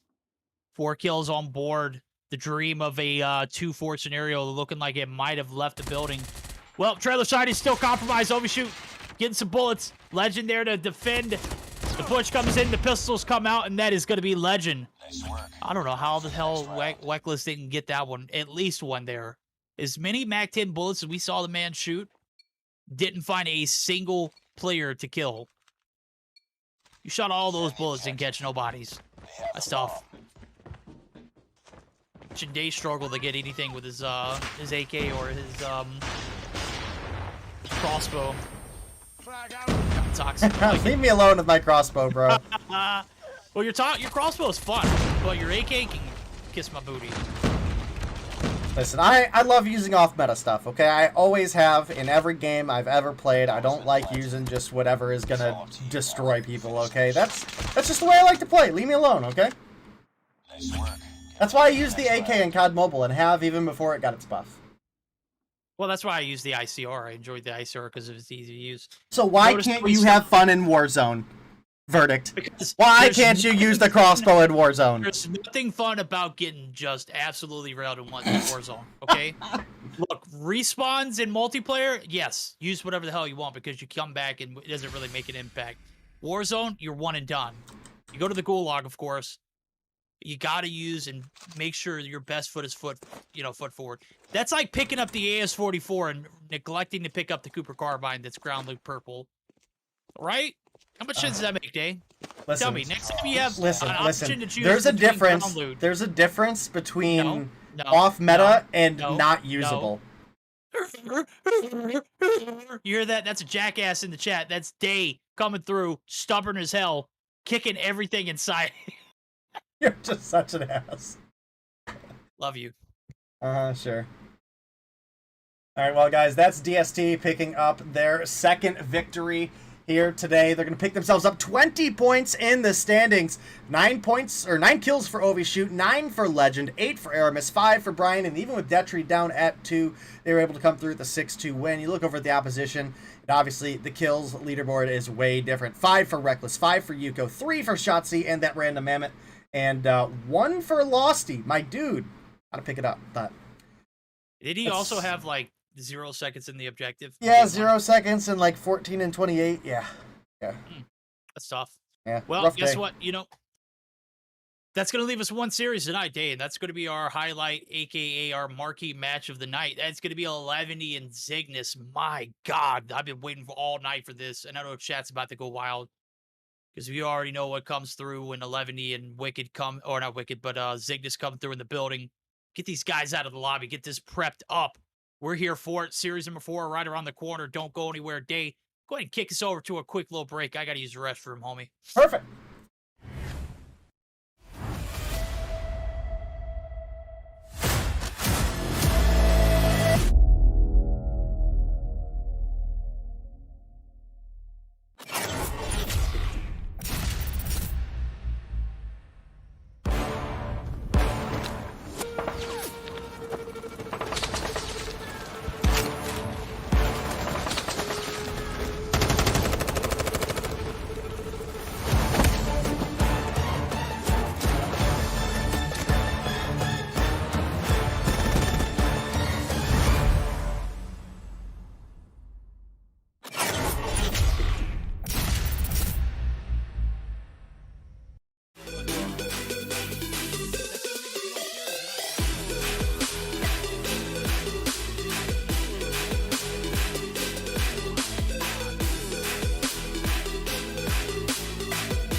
All right, everybody, welcome back. We are here for our final game of the night of Mobile Mayhem in North America. It's going to be two of our favorite LATAM teams facing off against each other. Verdict. It's going to be Levity versus Zygnus. And look, there ain't no hiding it. Everybody knows I'm a Zygnus fan. Okay, I'm a Zygnus fan here, but oh, you're about to get crucified in chat, homie. Yeah, who gives a flying freak? Okay. Anyway, Levity have been looking actually really solid, whether it be the Sunday Showdown or if it's here for our weekly Mobile Mayhem games. These guys are actually looking pretty crazy, so definitely have high hopes for this matchup. Our lineup tonight for Team Levity is going to be Cheto, Saucy, Palone, Wiru, and FaZe? FaZe? FaZe? Is that the... Was it he just in chat talking about coming back to COD Mobile? No, I think a different FaZe. I think he was in chat talking about not coming back to COD Mobile, and this is a different FaZe. This is a different FaZe. Okay. Yes, I believe so. At well, least. interesting. I could be wrong. I could be wrong. Hey, all is fair and war in love, and here we are. It's a best of 3 that we're going to hop right into. It is going to be starting us off with a little bit of hardpoint firing range. Not a lot of diversity in the map tonight. I kind of like it because we're getting OG bangers. S&D raid for game 2, hardpoint takeoff. If it does go to a game 3, it does look like Levity has opted to ban takeoff. Hardpoint? The freak? No. Oh, Pix map one. Okay. The ban. We didn't get the bans. I didn't get the bans. Nonetheless, ban was standoff hardpoint and crossfire hardpoint. Oh, we're already in the action though. Here we go. We are in the action. You are correct. And well, hopefully this will be a good one, because this is like a LATAM Grand Finals playing out here for you guys in the North American Mobile Mayhem. And on top of that, we don't have to worry about who's got good ping and who doesn't, right? This is LATAM versus LATAM. This is just the rawest who is the best here tonight. Yuhi gets flashed, gonna get taken down. Palone with a really good push there. Falling back into that Holger meta, finds a 3-piece in the feed. And yeah, definitely a good start for Levity. If Palone can win the gunfight here, he would be looking to anchor spawns for the team, but it's going to be Envoy, the LATAM GOAT, coming through and picking up a kill there. And that's going to help his team make that rotation over for next. They're even getting some trickle here on this P1, so great start for Zygnus, even though things were looking pretty good for Levity for a minute there. Yo, did they call him the LATAM GOAT or the LATAM Stallion? My guy is just absolutely swinging left and right. He is going to be able to get the break. No, he's going to be taken down. Shadow making the rotations through the container site, and that is going to be a Levity on the hill. P2 rotations. Armory is looking like it's going to be a banger here for Levity. They need all the points they can get because they didn't get but one off of that P1 rotation. Kim Wax, Kim Sue, Kim, whatever you want to call them, is going to be able to try and get the break there, but Zygnus, they're not going to stop. 2 players around on the outskirts, bottom side, container where the spawns are.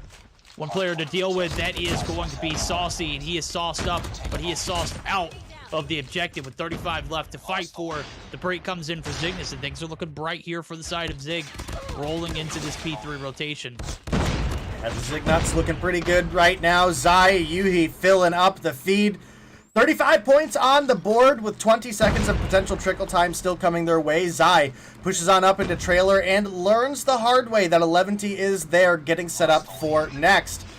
And now, as we approach the 50-point mark, we're in a great position for Zygnus. But if they could push over, grab themselves some spawns a little bit more favorable for this trailer, then they'll be in a great spot to basically play connect the dots, right? Yeah. Yeah, I mean, if you get P2, P3, oh my god. Break is sweat alone with the Holger. It's great at range, great for holding off rotations, but up close and personal, the CBR reigns superior, even Mac 10. Anything really that is not a Holger is just going to beam the hell out of you up close and personal. And right here, Polona is going to be able to get back on the hill. No, that's going to be Shadow, Saucy, and FaZe. As Zy has pulled out his Annihilator, but here comes Saucy. He's got the Purifier. The answer is going to be able to find a few there, but he's finally dropped. So FaZe going to be the last hope for 11 to muster up a few more uncontested points, but that is going to be a dream now. 2 players still in the point. Saucy, big 3-piece coming through with the Predator missile. The value is there. The break is right along with it, and that is going to be 11 being able to get that last little bit of scrap time where they will be able to close the gap, but they are certainly not going to be able to take any kind of lead. I was a little worried there. I switched to Polone as he jumped out of the tower, and I thought homie was about to break his legs, and then I remembered we're playing COD Mobile, and that was a little disappointing, honestly. Well, I mean, should he's be fall running damage. lightweight, so lightweight is what prevents you from having fall damage. Ain't no way homie's actually running lightweight right now. Yeah, I mean, with a Holger, he's got to, right? I mean, what other red perk is viable for the Holger to run with? Persistence? Homie literally does not have lightweight on. Does Malone have? Yeah, he does, bro. Were you blind? Is that lightweight? Yeah, that's lightweight, dopey. Well, lightweight's a feather in every other COD. Okay. No. Yeah, in every other COD. But this is not every other COD. This is COD Mobile. Well, you know what? It's the perks are small. It looked like Flak Jacket to me. Okay, leave me alone. Your perks are small. I feel attacked. You feel personally violated? Yes. Yeah. Right, well, since you're feeling in your feelings, we're buckling up for some listening. And I'm thinking it's fair, since Zygnus have a little bit of an advantage. We'll go ahead and jump in with 11, see if they can turn it around for the first reset coming through. So, buckle up. We are going to be saucing it up with a little bit of 11 comms as we join in for our first listen-in. Tocado en trailer, trailer. Cuarto uno de barriles. Juega pedos, hermano, juega pedos. Barril es una bala, güey. Se puede meter al trailer. Va para Américas. Américas 1. Sidon, muerto. Hay uno medio. Otro muerto. Medio una bala, P1, bueno. Español en jungla. Medio uno, otro conmigo. Otro medio. Bueno. Muerto otro conmigo. Te tiro un medio y hay que ir rotando, América. Dormir, muerto. Uno Citro. Uno trailer. Me mató trailer. Muerto los dos. Quedó rampa, medio, entra por medio. Medio murió. Túnel. Entró cassette. Abajo meto el llanto. Ya roten. Muerto P1. Muerto abajo metal. Oye, Muerto. No, madre, ventana y punto. Ventana 2 puntos, Muerto troca, otro más. El troquito. Citrox. Ay, mira, campeón racha. Citrox murió uno. Larga. Otro one shot en Citrox tocado. Uno medio. Barril, güey. Barriles. Citrox. Muerto, troca. Citrox muerto. Buena. Uno abajo metal. Otro más, túnel. Muerto abajo metal. Muerto otro abajo metal. No. Citrox. Vamos a jugar new. Abajo metal. Va para. Bueno. Muertos. Mid. Ya hay que ir trailer. Vete, Cheto. Ya no entra. Muerto los dos. Buena Faiz. Otro, creo que es para el baño. Ven. Van por mid, P1, 2. Muertos los dos. Siguen yendo por P1, siguen yendo por P1. Muertos 3, P1. Muertos 4, muertos 4. Otro más arriba metal 1. Tienen tag. Tienen tag arriba metal, uno arriba metal, barril, pilas barril. All right, Verdict, a lot of life in those comms as they take themselves an advantage over Zygnus here in the hard point. Got themselves about a 70-point lead, which is dwindling a little bit away as Zygnus have a hold on this P3. Lightning Strike comes through. It's FaZe coming through with a 2-piece in the feed. Make it a 3. AS Val in hand. Gonna take him down. 35-round mag would be hella nice for Warzone, but, you know, we can't get good things there.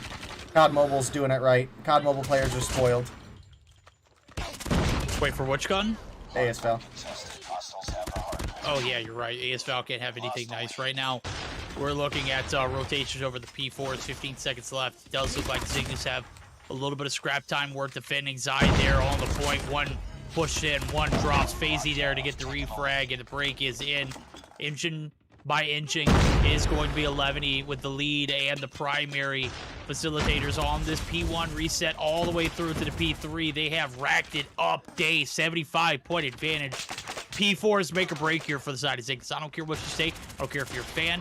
This team has shown up and picked up a lot of momentum on the first 4 rotations around, but they have been absent on this second hill rotation. As a matter of fact, it has been everything 11 and nothing Zygnus so far. All right, well, we're pushing on up. Mac in hand, Banana Mac in hand specifically. Gets 1 before getting taken down. Saucy's on 36 right now. Make it 37. Leading the lobby, absolutely frying out. I think we may have been confused. We were playing Warzone with Tech the other day, and he was mentioning to us that FaZe was frying with the AS Val. And I think my mind went to, like, the FaZe that we thought this was. We were wondering if this was at the beginning, but this is certainly not the case. This is I believe my word was, it's O Killers from the admin that he's a LATAM player. So he's got 31 AS Val in hand. This is certainly not a gun that we see a lot of people use, but the time to kill up close is actually pretty reasonable. Zy takes him down, CBR in hand before getting picked up by Saucy for number 41. 216 for 11, 151 for Zygnus. Yikes. Yeah, 11 might be looking to snag away a victory here. Yeah, you got to commend this 11 roster. They have just, tried to add as much in and change up whatever they can to make something work, and they have done pretty well. I mean, if you're a fan of Alchemy, you know that whatever you mix in gives you the results, and right here, this mix, this combination, it kind of is working. I mean, kind of is. That's an understatement. It is definitely working. They've mustered up about a 60-point advantage, but here comes Zygnus on the comeback. The shutdown on P1. You can see Wedo 22 on board. The Banana Mac in hand looking nice. And not right. That looks kind of spoiled, but homie, nothing spoiling here other than the fact that 11 are kind of giving Zygnus the business. But we're getting ready for connecting the dots here one more time around as P2 is open for business. Zygnus are there, but they're not in numbers. There's only 3 direct vicinity, and they are trying to hold off this push, and it might be their last. Oh. I feel kind of bad because I've been spectating 11 a lot this game, but I mean, honestly, with the way they've been frying, it's hard not to. Cluster Strike coming in for Palone. He's got 33 on board and has a Sparrow ready as well. Not only did that cluster clean out wood, or the lightning clean out wood, but the cluster is holding Zygnus off of this P2 as well. Raven steps in at the last second and gets bounced by that cluster strike, and that's going to be a potential break coming in for 11. FaZe couldn't quite take down Zy. Wiru there to take down his old homie down. And now only 9 points to go for the side of 11. Can they make it happen? Or Zygnus, can they make the comeback a reality? They did it against Upper Echelon, but 11, again, they've been looking stronger than they ever have, and time is trickling away. The feed is continuously 11, and 11 have done it. The 250 to 184 win comes through in the LATAM versus LATAM matchup. Yep, 11 coming through. Ain't no comebacks happening here, homie. They get the break. Wedo anchors it in. The push comes in. The shove is out the window. Zygnus, they have bitten dust here and are punching air as they have fallen victim to 11.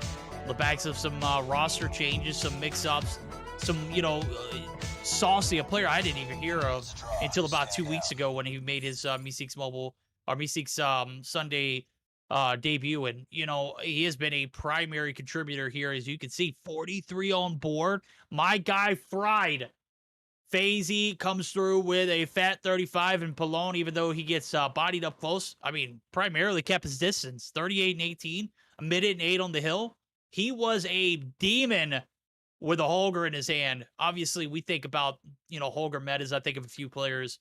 His name comes up. Cathilia and EU comes up as well, but Pallone does it better than anybody in the LATAM region with that gun in particular. And it showed up and it showed out. It was a great map to do it on.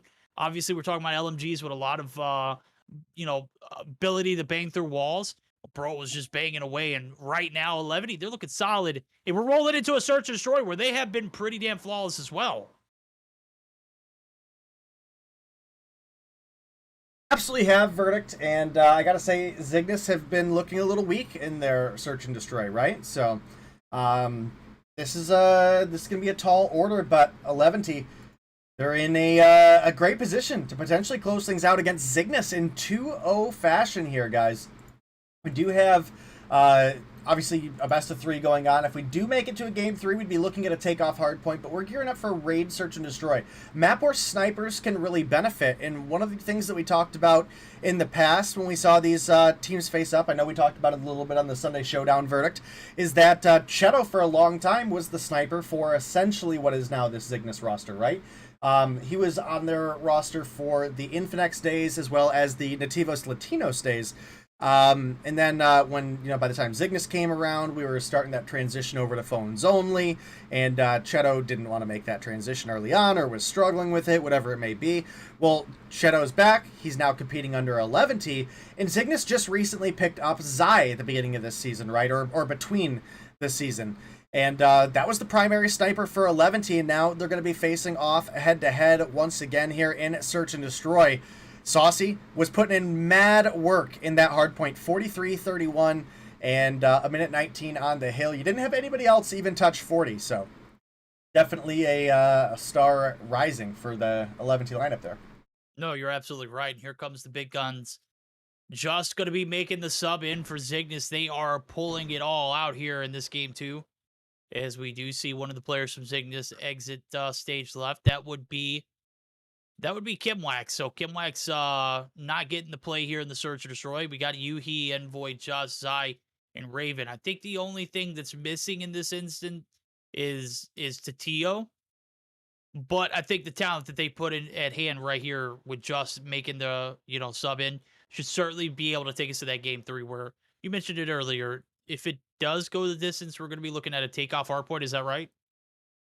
That would be correct. I actually do have the map picks on the scene here, guys. For anybody who maybe joined us late or missed that first game, Team 11 did pick up the firing range hardpoint. Raid, Search, and Destroy is getting ready to start as soon as we have Pallone, Awiro, and Saucy get readied up. And if we get that game 3, if Zygnus are able to bring this one back, we'd have that takeoff on hardpoint, or hardpoint on takeoff.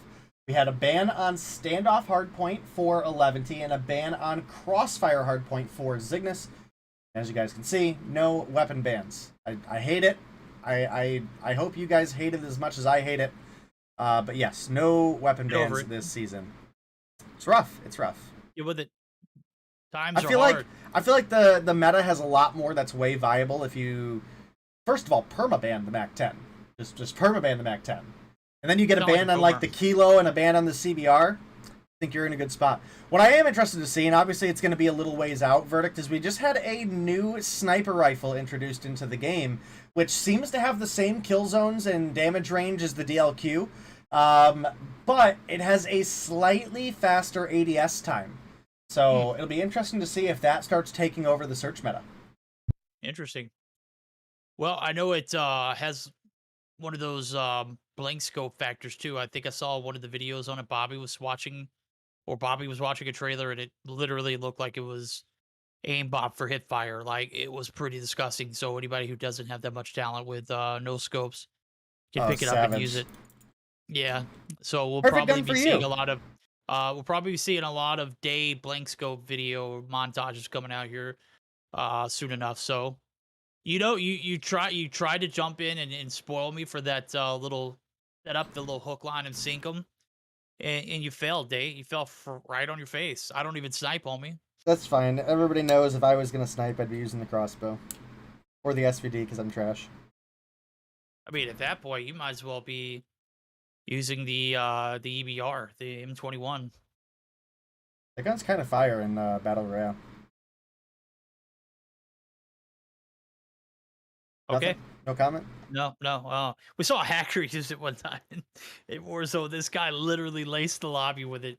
And all I wanted to do was get the loadout, but he got beat right before we got into the final zone. So they didn't even win. He bounced out of lobby before then. So, but was he as good as Winner? Yeah, he dropped 40 with the M21. All right. Yeah, he was cracked, homie. He was just built differently. So he was good and hacking, unlike Winner. No, he died though. He didn't win. He wasn't as good as winning and. Oh, he didn't win. Okay. Yeah, but he dropped 40 though. He was pretty cracked. Gotcha. Yep. Well, we're here for it is going to be a little bit of a back out situation now as Zygnus exited out of the first lobby. We didn't miss anything, so guys, you probably did hear the us jumping into the game, but. Yeah, I don't have game audio. Yeah, I don't have game audio on the scene because whenever it is. We're on a delay, and if you don't switch the scenes, there's so much of not being able to catch up on it. No, I've done absolutely solid today. I haven't accidentally muted a single time. We haven't missed any gameplay. I think in one of the search and destroys, I think we missed the first kill. But that was intentional. That was because I was going over the map picks again, and the first kill just like immediately happened. So. No, we're doing solid today. We're rocking and rolling over here. We're in our game of search and destroy on raid, and it's a 1-for-1 trade to start things off. We've got Zy for Palone, and we actually do have rotation over towards A right now for the side of Zygnus. Cheto, he's up top of the stairs, is looking for anybody to push, but doesn't catch anybody. Just on the backside, takes down Saucy, but can't quite find the kill onto Wiro. The Banana Mac in his hands. Takes him down. It's now a 3 versus 2 in Eleventy's favor. FaZe able to take down Kimwax. Yuhi is able to take down Cheto in return, but it's now a 1 versus 2. Yuhi, can you clutch this one up? That is the big question here. Eleventy, their lineup is a little bit new this season, but my goodness, have they been frying. Wiro got a nasty head glitch here at Laundry. Yuhi struggling to make the push here. Does get the slide, but it's Wiro picking up the kill. Kill number 2 for himself that round in the first round. Victory comes through for Eleventy. Already off to a great start here for Eleventy. They have primarily last season had their struggles with Surge. In the past month, I've seen them play like 10 times better. And it is a disturbing, you know, feature if you're a Zygnus fan in this instance, because you find yourself victim 1-0 deficit off the hard point. So not only do you have a solid team that plays any kind of game mode now at any given point very well, but you've got a pretty dominant search and destroy team in this Eleventy roster, and they have made a few things shake. Right now, Zygnus doing the shaking. They're going to get the bomb down. Did Kimwax come back in? Okay, Kimwax came in, Raven went out, so that's where the sub came back in. So we saw the sub in for Just, and Kimwax left. Well, Kimwax comes back in and Raven's out. No, that's neither here nor there. We got Wedo and Saucy left in a 2v2 now. His bomb's been planted. We've got 25 seconds till the break. Cubby side approach. Just looking to hold the fort down. He's going to be out. Oh, Kimwax it is. My bad. And now it is all on Zy in the 1v1. Oh! Dumpster. Saucy. Take a nap, homie. Oh, my goodness. Put him in the dirt. Listen, I do gotta say, that DLQ skin, while it's been out for a while, is still like one of my favorite snipe skins in COD Mobile, and I wish we got cool skins like this in real CODs. Like our real CODs, like, we get these skins, but they all, like... Whose skin is it? Saucy. Oh, I thought you were talking about Zy, so I was like, he's got a base DLQ. No, it's the Zealot. I wish the Zealot, yeah. I agree, 100%. We don't have cool stuff like this in our regular CODs. No, we don't. No. Imagine a Car 9 Vanguard release with the Armor Titan, and that's what it looked like. I will say they've been doing a little better, okay? They've been doing a little better on the skins as of late, but a lot of, like, the older skin, like, if you look at Modern Warfare and Cold War skins, like, the skins all still, like, really heavily resemble the weapon. You know what I mean? And here in COD Mobile, you'll get stuff that don't even look like the same gun. Well, here in COD Mobile, when you're talking about snipers, you can't mention anybody else's name unless you're talking about Zy off the rip. My guy is just a demon with a DLQ in his hand. He doesn't care what skin it is. He's going to pull some skin out, and it is going to be the opponents. He does find one player right there. Is Cheto's going to be able to get a quick return, 3v3 style. Wedo on the push up. The bar site's compromised. I don't know if Wedo knows he's there. They're looking to deal with him. He takes him down. Cheto from the back is going to be the last one alive. Envoy dropped. It's all on Yuhi now. Head glitch time played. The banana mech in hand. The push coming. The shove. Cheto gets outplayed. Yuhi takes a round for Zygnus. And that is going to be the upper hand in the lead, going back in favor of Zygnus. As they found themselves in the lead in the hard point, they sell it big time on that rotation over to the P1 reset. Right now, they take a little bit of a lead, and this is a small victory to celebrate it for them. Gotta win the game, though. Gotta win that game. Gotta go to game 3. Can't get in and out on a 2-0 to 11D. Can't happen, right? I don't know. 11D's kind of cracked this season, man. Oh, they're freaking cracked. Yeah, they're big crack. All right, well, the rotation is coming through. It's a heavy mid push for the side of Zygnus. This isn't something that we've really seen before. We'll have to see if it plays out strong for them or not. Got Yuhi, the one trailing back, now rotating through Red Room. I'm not sure if he saw Weru there. Sure enough, he did not. He gets taken down. Cheto finds one of his own. Kimwax is here for a refrag, but it's a 2-for-1 overall in favor of the side of 11T. Now you've got Zy pushing up. He gets taken down by FaZe, who takes down Envoy as well. And just like that, Kimwax is able to pick one up, but it's a 3v1 in favor of 11T. Kimwax taking shots. They know where he's at. Weru makes the rotation over. Big old banana in his hands, and he's able to tie things up 2-2 for the side of 11T. Big old rotten bananas coming through, and it's certainly a big round there for 11T to answer back. As we have our last round of the attack here for Zygnus. And all is quiet now as the 1v3 did not pan out for Kimwax. They're looking for a bit of an advantage before we flip sides. You can see the approach here. Look at Zy. He's looking to anchor this B-side push. FaZe and Wedo directly on site to hold it off. The nades baked perfectly. Wedo not going to be taken down by the nade. Yuhi is going to get a nade one, though. Oh, big shots from Zy now as the 2-for-1's coming through, and this time it's in favor of Zygnus. Oh, the shots up top. Shadow, that's a pretty cheeky spot, right? Oh, that was Saucy on the jump. Yep, that was Saucy on the jump. Couldn't quite find the shot against Zy, but we didn't have the return either, so... Rotation from behind, adjust. I was switching over to see if he could take down Pallone, but Pallone with the Holger in hand is able to take him down. Kimwax, here's the player above him. Cheto, get bodied, my buddy. It's going to be a 3-1 lead as far as player lives go for... or 3-2 lead as far as player lives go for the side of Zygnus and Zy. Taking some shots from the arches here. Now, got to be a little bit worried as Pallone's up top. Rotates right into him. Pallone, Holger in hand, finds one. He's finding a couple shots on the Envoy, but gets turned on Envoy. Finds the 2 to clutch up the round, and that's going to be the 3-2 lead for the side of Zygnus as we switch sides. It's now going to be the 11T offense and the Zygnus defense. Yeah, Envoy showing up and letting everybody know in chat he's got that big banana energy coming through. Is certainly a M13 in his hand. He doesn't need that MAC-10. And enough is enough. He has had it just... He makes a sub in for this series for the search in particular and hasn't really found a lot of value. Envoy, however, has. He does find his 6th. Just finally able to pick up another one there as he adds one to the plethora.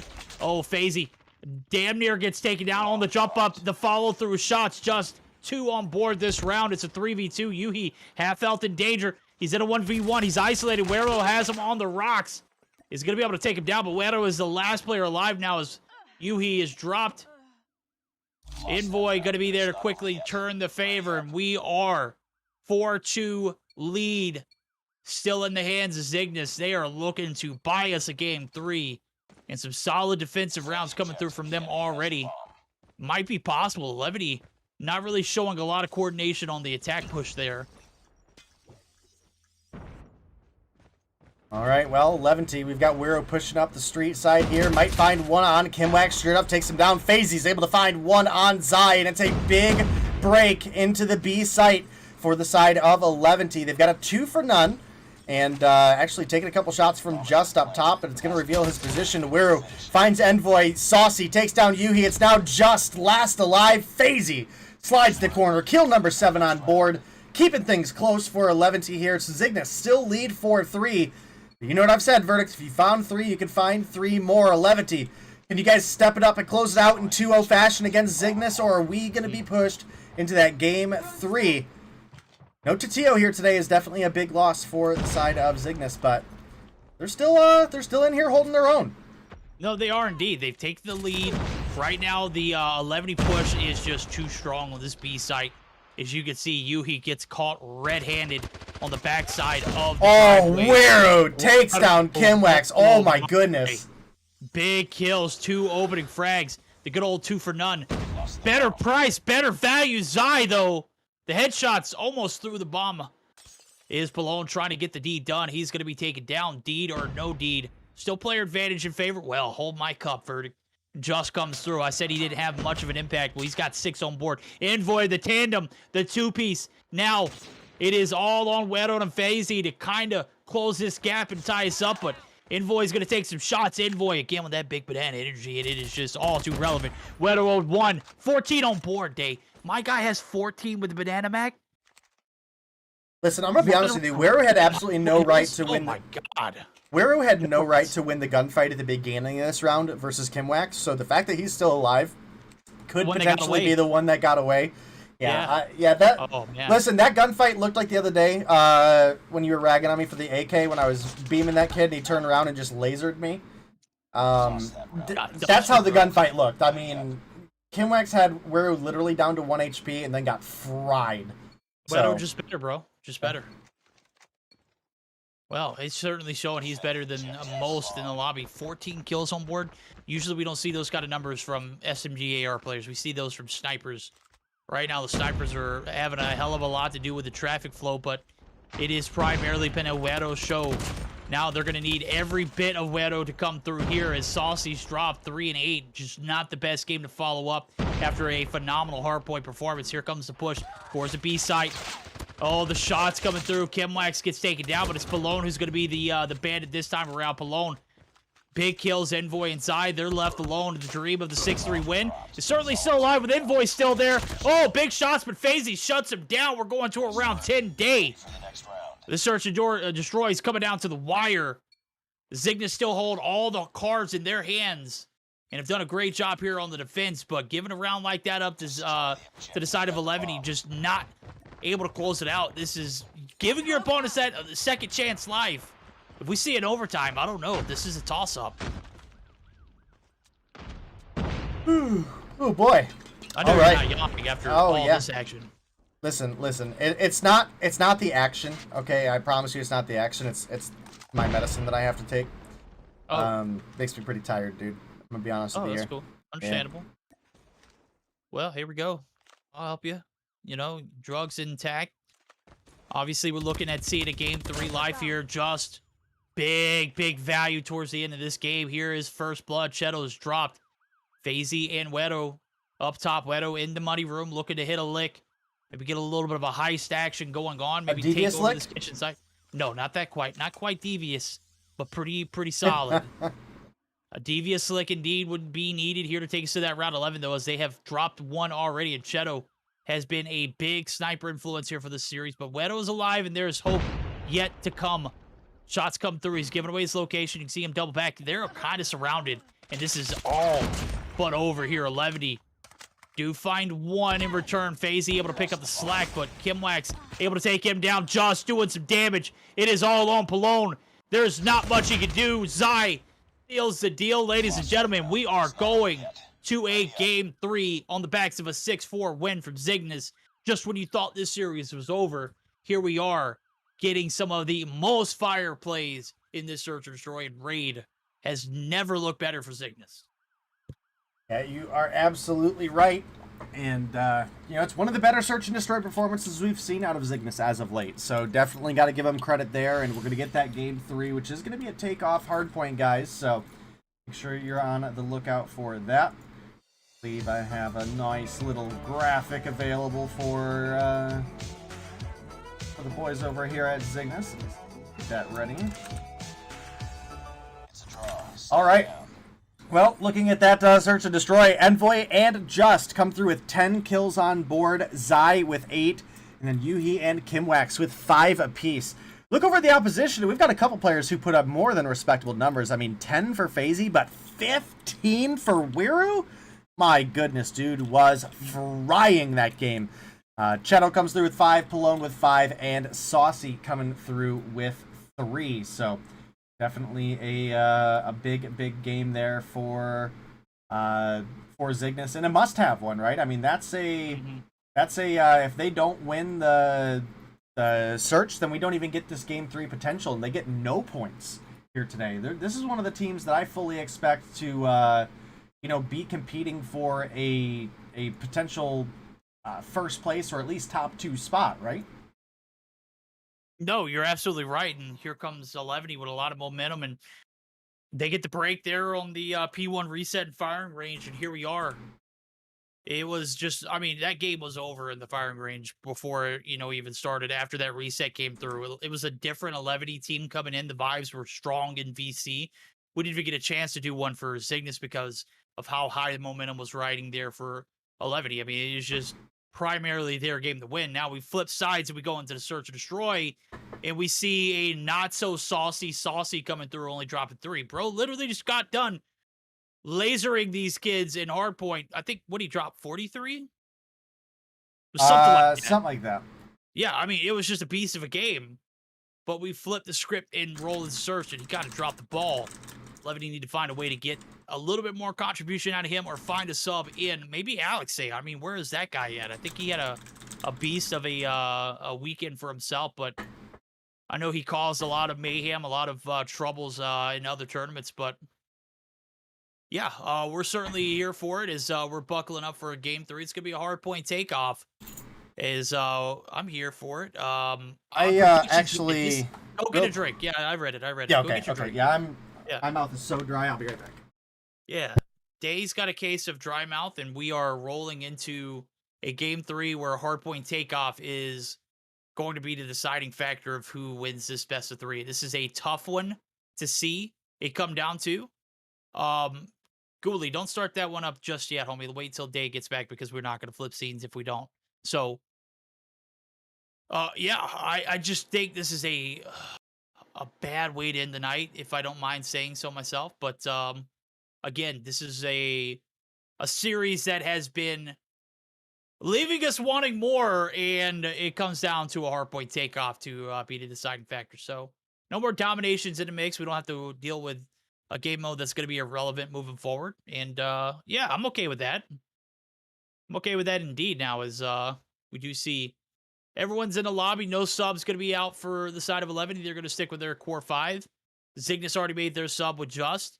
They have picked up a lot of value from him in the search. I think made a comment about him not contributing or contributing in the search. Maybe 5 rounds in, he had 1 kill. Well, bro literally ended up with 10. So solid game 2 for them. Zygnus buy themselves that game 3 a day. I don't know if you're back or not, but should be a spicy hardpoint takeoff to end the night. Well, never mind. He's not back.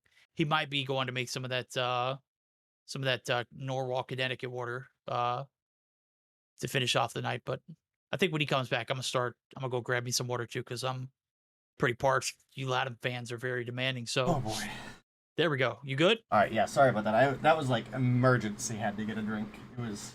Not good. Yeah. Well, Methods in chat called you out. He said you're going to go get some of that Norfolk. It's Norwalk, Connecticut water. Methods. We straight water. I was so dry. It was not pleasant. All right, you can start it up, Ghoulie. Yeah, we are good to go now. Thank you everybody for waiting patiently for me. And we are getting on in to our takeoff hardpoint, guys. It's going to be the last game of the night here. Zygnus going to pick themselves up 15 points Or is it going to be 11 coming through with what I would consider to be a slight upset is the reality here.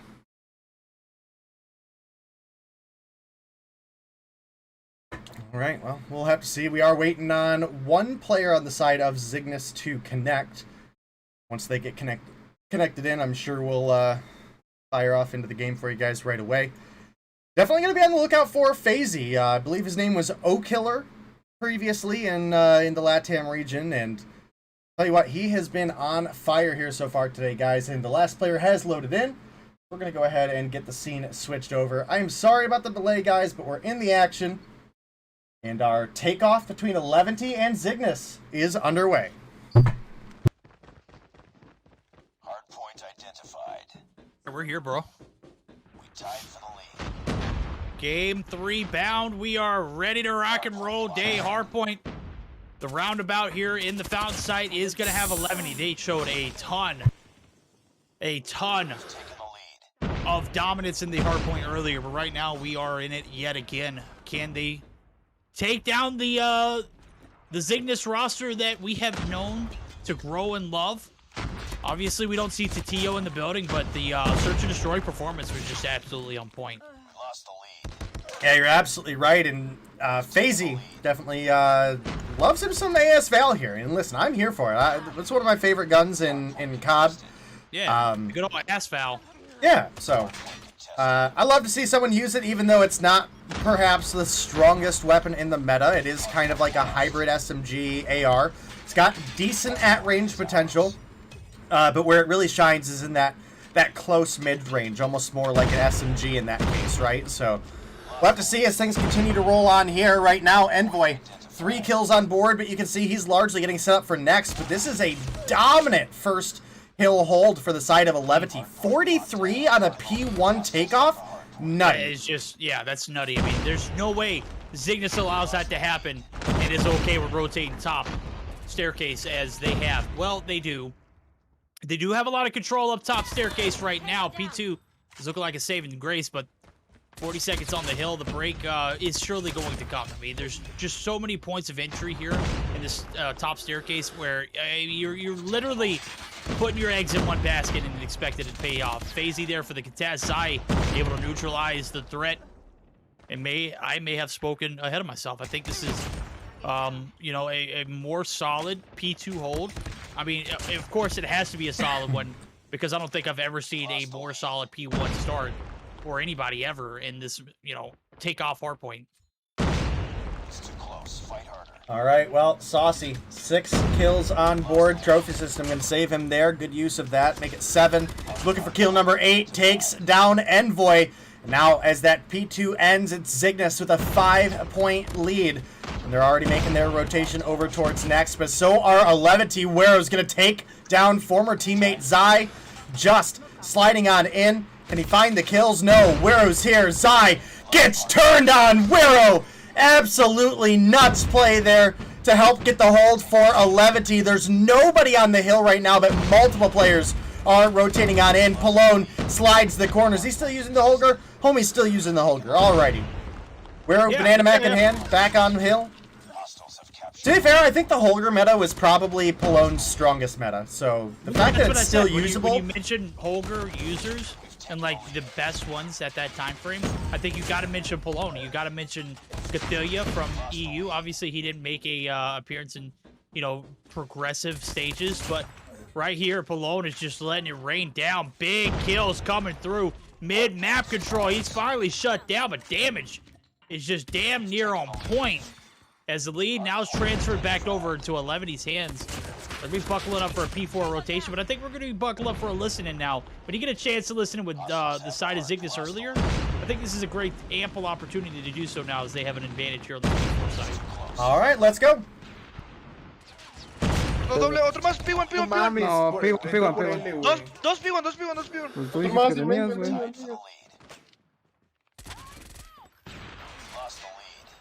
Top, Emo y top. Uno top. Tienen arco. Buena. Muerto top. Otro más en punto. En el muerto, bueno. Hay que entrar. Push use. Dos picks. Tocadísimo el punto. Está tocadísimo. Tocado. Otro más arriba. Muerto en punto. Buena, buena, buena, buena. L, Pushen pilas L, pilas Pushen L. L ahora. We lost the lead. Va a estar top estadio ahora. It's too close. Fight harder. Dobles uno, dobles uno. Dos dobles, dos dobles, dos dobles. We've taken the lead. Estadio, top estadio. Tenemos que separarnos, güey. Muerto uno bajo madera. Abajo rojo, abajo rojo, abajo rojo. En la esquinita, abajo rojo, en la esquinita. ¿Lo mataron? Tocado en punto. Top estadio, top estadio, top estadio. Se tiró. Muerto top rojo. Una bala en punto. Buena, otro dobles. Ataque con punto. Dobles tocado. Ayuda a punto. Buena. Entra en Buena. punto. Abajo madera. Ticket. Está ticket. Muerto, buen cal, cabrones. Arriba madera. Madera muerto. Dobles. Les tengo top madera. Ticket, Juice. Buena. Abajo madera, sigue abajo madera. Buena, Juice. Bajo madera muerto. Buen cal, cabrón. Jugó rachas. Dobles muerto. Me voy. Top madera. Abajo madera. Bajo madera, güey. Buena, Juice, buena. Les ponía ticket. All right, well, definitely a lot of energy in the comms there. A lot of really precise call-outs coming through as well. That's one thing that I think a lot of teams could take a little bit of a note from, Verdict, is the comms. Not only do you have to be there and have that loud presence and have a good IGL, but your comms being clear is a big factor. And Zygnus's comms were clear and collected, and you know, they're making the comeback happen, looking for the Game 3 victory potentially to come through here. Yeah, and they do a great job of starting it off on the right foot. Obviously, when we talk about Game 1 hardpoint, we looked at that P1 reset being a huge factor for the side of 11E. Well, guess what? Zygnus take a note out of the books of 11E's page. It has certainly put it into use here. P1 site, successful. P2, just as clever and damn near as impossible to break here on the top side of the staircase. I don't know what formula they put together for this hole, but they have been solid. Wero is there for the contest. One player to deal with in Kimwax. He's going to be taken out. 11 to get the break, but it's scrap time. We're scrapping for it. Here comes Zy. He's scrappy as hell, but he is finally taken out as well. It has been a back and forth affair up top for the last 30 seconds, but it has been all Zygnus in the feed primarily since that P1 reset. Yeah, Palone is top fragging for the game. He's got 26 on board, but, well, Yuhi just now ties it up as well. You've got Just at 24, Zy at 23, make it 24 himself. So definitely having a pretty solid performance. Palone? Did you see that Pred missile? I did not. You just chucked it into a wall. Well, I mean, there's not a lot of value out of Pred missiles on this map, Oh, right? there was someone on. There was literally someone on like P1 going over towards like where P4 is at, and maybe just wanted to get out of it wanna, quicker. Maybe he just didn't want to like take that person and give him the spawns. Maybe he wanted to make that rotation over and take. Well, him but out it seems like you could still hold that off and use it as a information tool for your team, right? Yeah, hit or miss. It is what it is. The break does come through. 192 to 100. This is a must-need P4 and end of P3 rotation here for the side of 11 if they want to even think about making a comeback, because they have found themselves on the bitter end of the stick here for the side, where Zygnus has just been primarily having their way in each and every hardpoint since the end of that P4 site. It has just been textbook picture performances. And I gotta say, 11 might have looked strong in the first hardpoint. This time around, it is all Zygnus here in the feed. It is all Zygnus on the point, but some points coming through in the or in the favor for Palone as he has racked up some score streaks. Might be able to hold off the push for a little bit, but Zygnus, they have been so persistent on getting the breaks. I don't know if they're gonna be denied here, Dave. All right, well, it seems like chat is perhaps as confused as I was on the Pred, so... Okay, well, hey, I didn't get to see it, but... Yeah, I mean, it's a little rough. I mean, I get it if there's nobody to kill with it, which it looked like there was only maybe one for a second. Maybe you just, you know, get some value out of chucking it, but again, I feel like you could have got a little more information. And, you know, maybe part of it is we weren't in the comms. Maybe the information did get thrown out. You know, everybody's on new, one's rotating behind is... you know, probably the more important one of the callouts. Because, I mean, you could presume when, you know, the opponents have the hill and you all just got cleared out that there's multiples on the hill, right? So, I get that there may not have been a ton of information to share. So, maybe it was the right call and we just didn't have all the information. But, right now. You've got Zygnus, 29 points away from victory. They're the first on the P1 hill, but it's immediately going to be Wiru coming through and cleaning that one player out. We do have a lightning strike coming in for Palone. It takes down Just, but not a ton of big value out of that. And now FaZe making the rotation in from behind is going to pick up one before getting dropped. Wiru going to find another kill, takes down Kimwax. And this is a hell of a scrap over P1 here. Yeah, we're talking about 43 points that you got off the first rotation. Well, I think Zygnus matched that in the second time around now.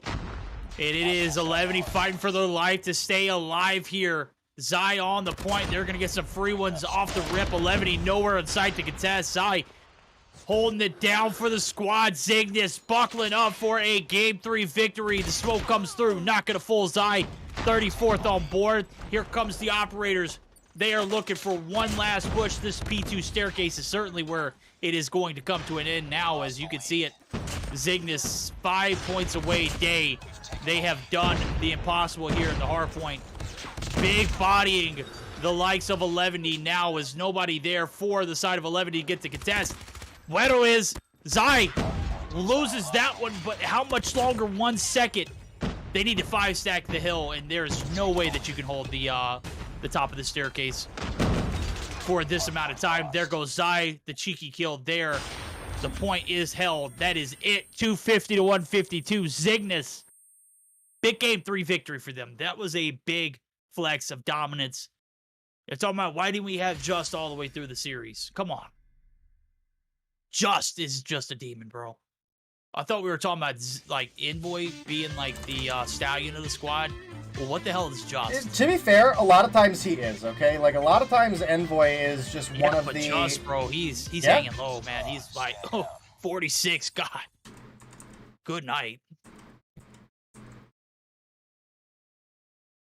All right, well, big game coming through for Zygnus there in Game 3.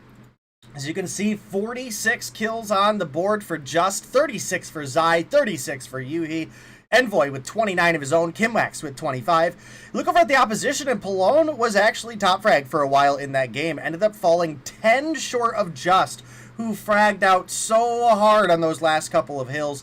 Did tie up with Yuhi and Zy with 36 kills. You had 30 for FaZe, 27 for Saucy, 24 for Wiru, and 17 for Cheto. Oops. And as far as the hill time goes, Wiru, top hill time for the side of 11 with a minute 22 on the hill, 108 for Saucy, but it drastically fell off from there. 27 for Palone, 17 for Cheto, 12 for FaZe. Look over at the opposition, and look how much even distribution of time you have. Just may have had the least with 29, but, you know, again, when you're going plus 21 and fragging out for the team, maintaining a lot of objective control, you can spare a little bit of objective time. And when the rest of the team's coming through, Zy with a minute 13, Yuhi minute 13, Kimwax minute 14, and Envoy with a minute 38 on the hill. They just played that hard point so much better than they did the firing range, and that's going to be Zygnus picking up the 2-1 victory over 11. They picked themselves up 15 points, but 11, they don't go home empty-handed. They're going to pick themselves up 5 points for tonight. And that is going to be our last match of the night. Verdict, it's 11:21 Eastern. And I got to say, we had a solid set of 4 games today, man. No, we did. We started off with a bang. Well, no, we did. We started off with a dud. We progressively got better and ended off on, I mean, that big Game 3 finish. Zygnus able to take the bag, though. 15 points will be awarded for them, the 2-1 victory. And I kind of was skeptical going into a second hard point for the Zygnus squad, but things started off a little rocky. P1 was a bit, of a lopsided affair, but I think that's where 11 got a majority. They got a third of their points on that first hill. You're telling me the remainder of those 104 points that they received off of that hardpoint takeoff was distributed around 3 more hills and then a half rotation for a reset. That's no, we went through 3 resets or 2 resets, didn't we? Yeah, we did. Damn, dude, that's tough.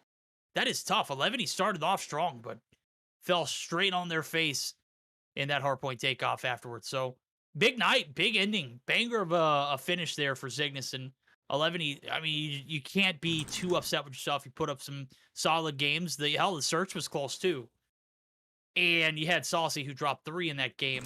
Imagine if we had a little bit more contribution on that end. Obviously, can't, put too many bad words on his name because he dropped 43 in the first game. But, I mean, it was a night and day performance in the search. And then this second hardpoint, 27-36, that's a tough way to end the night.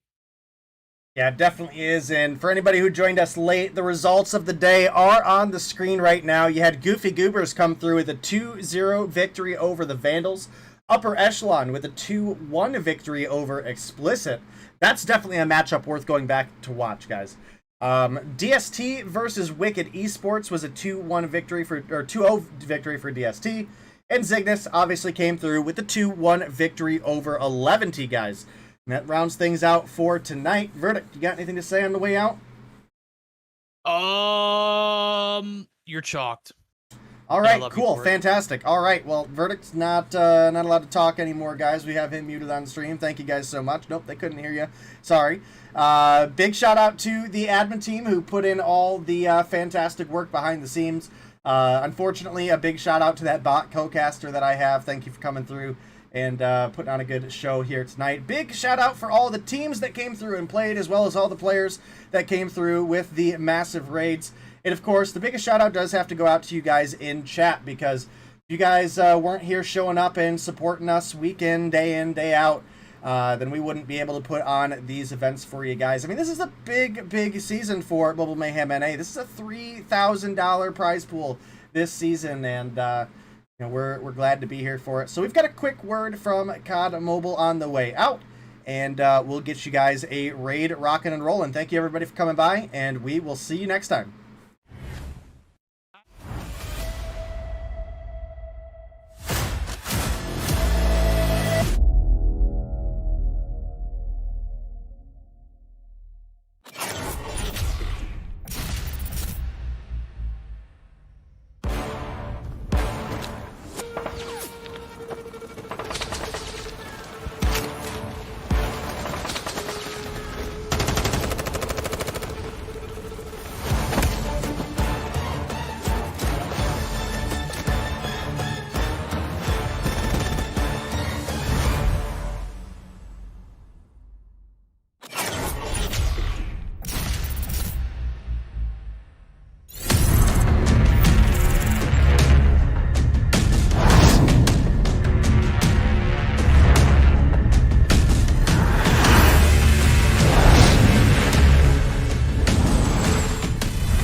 Nice.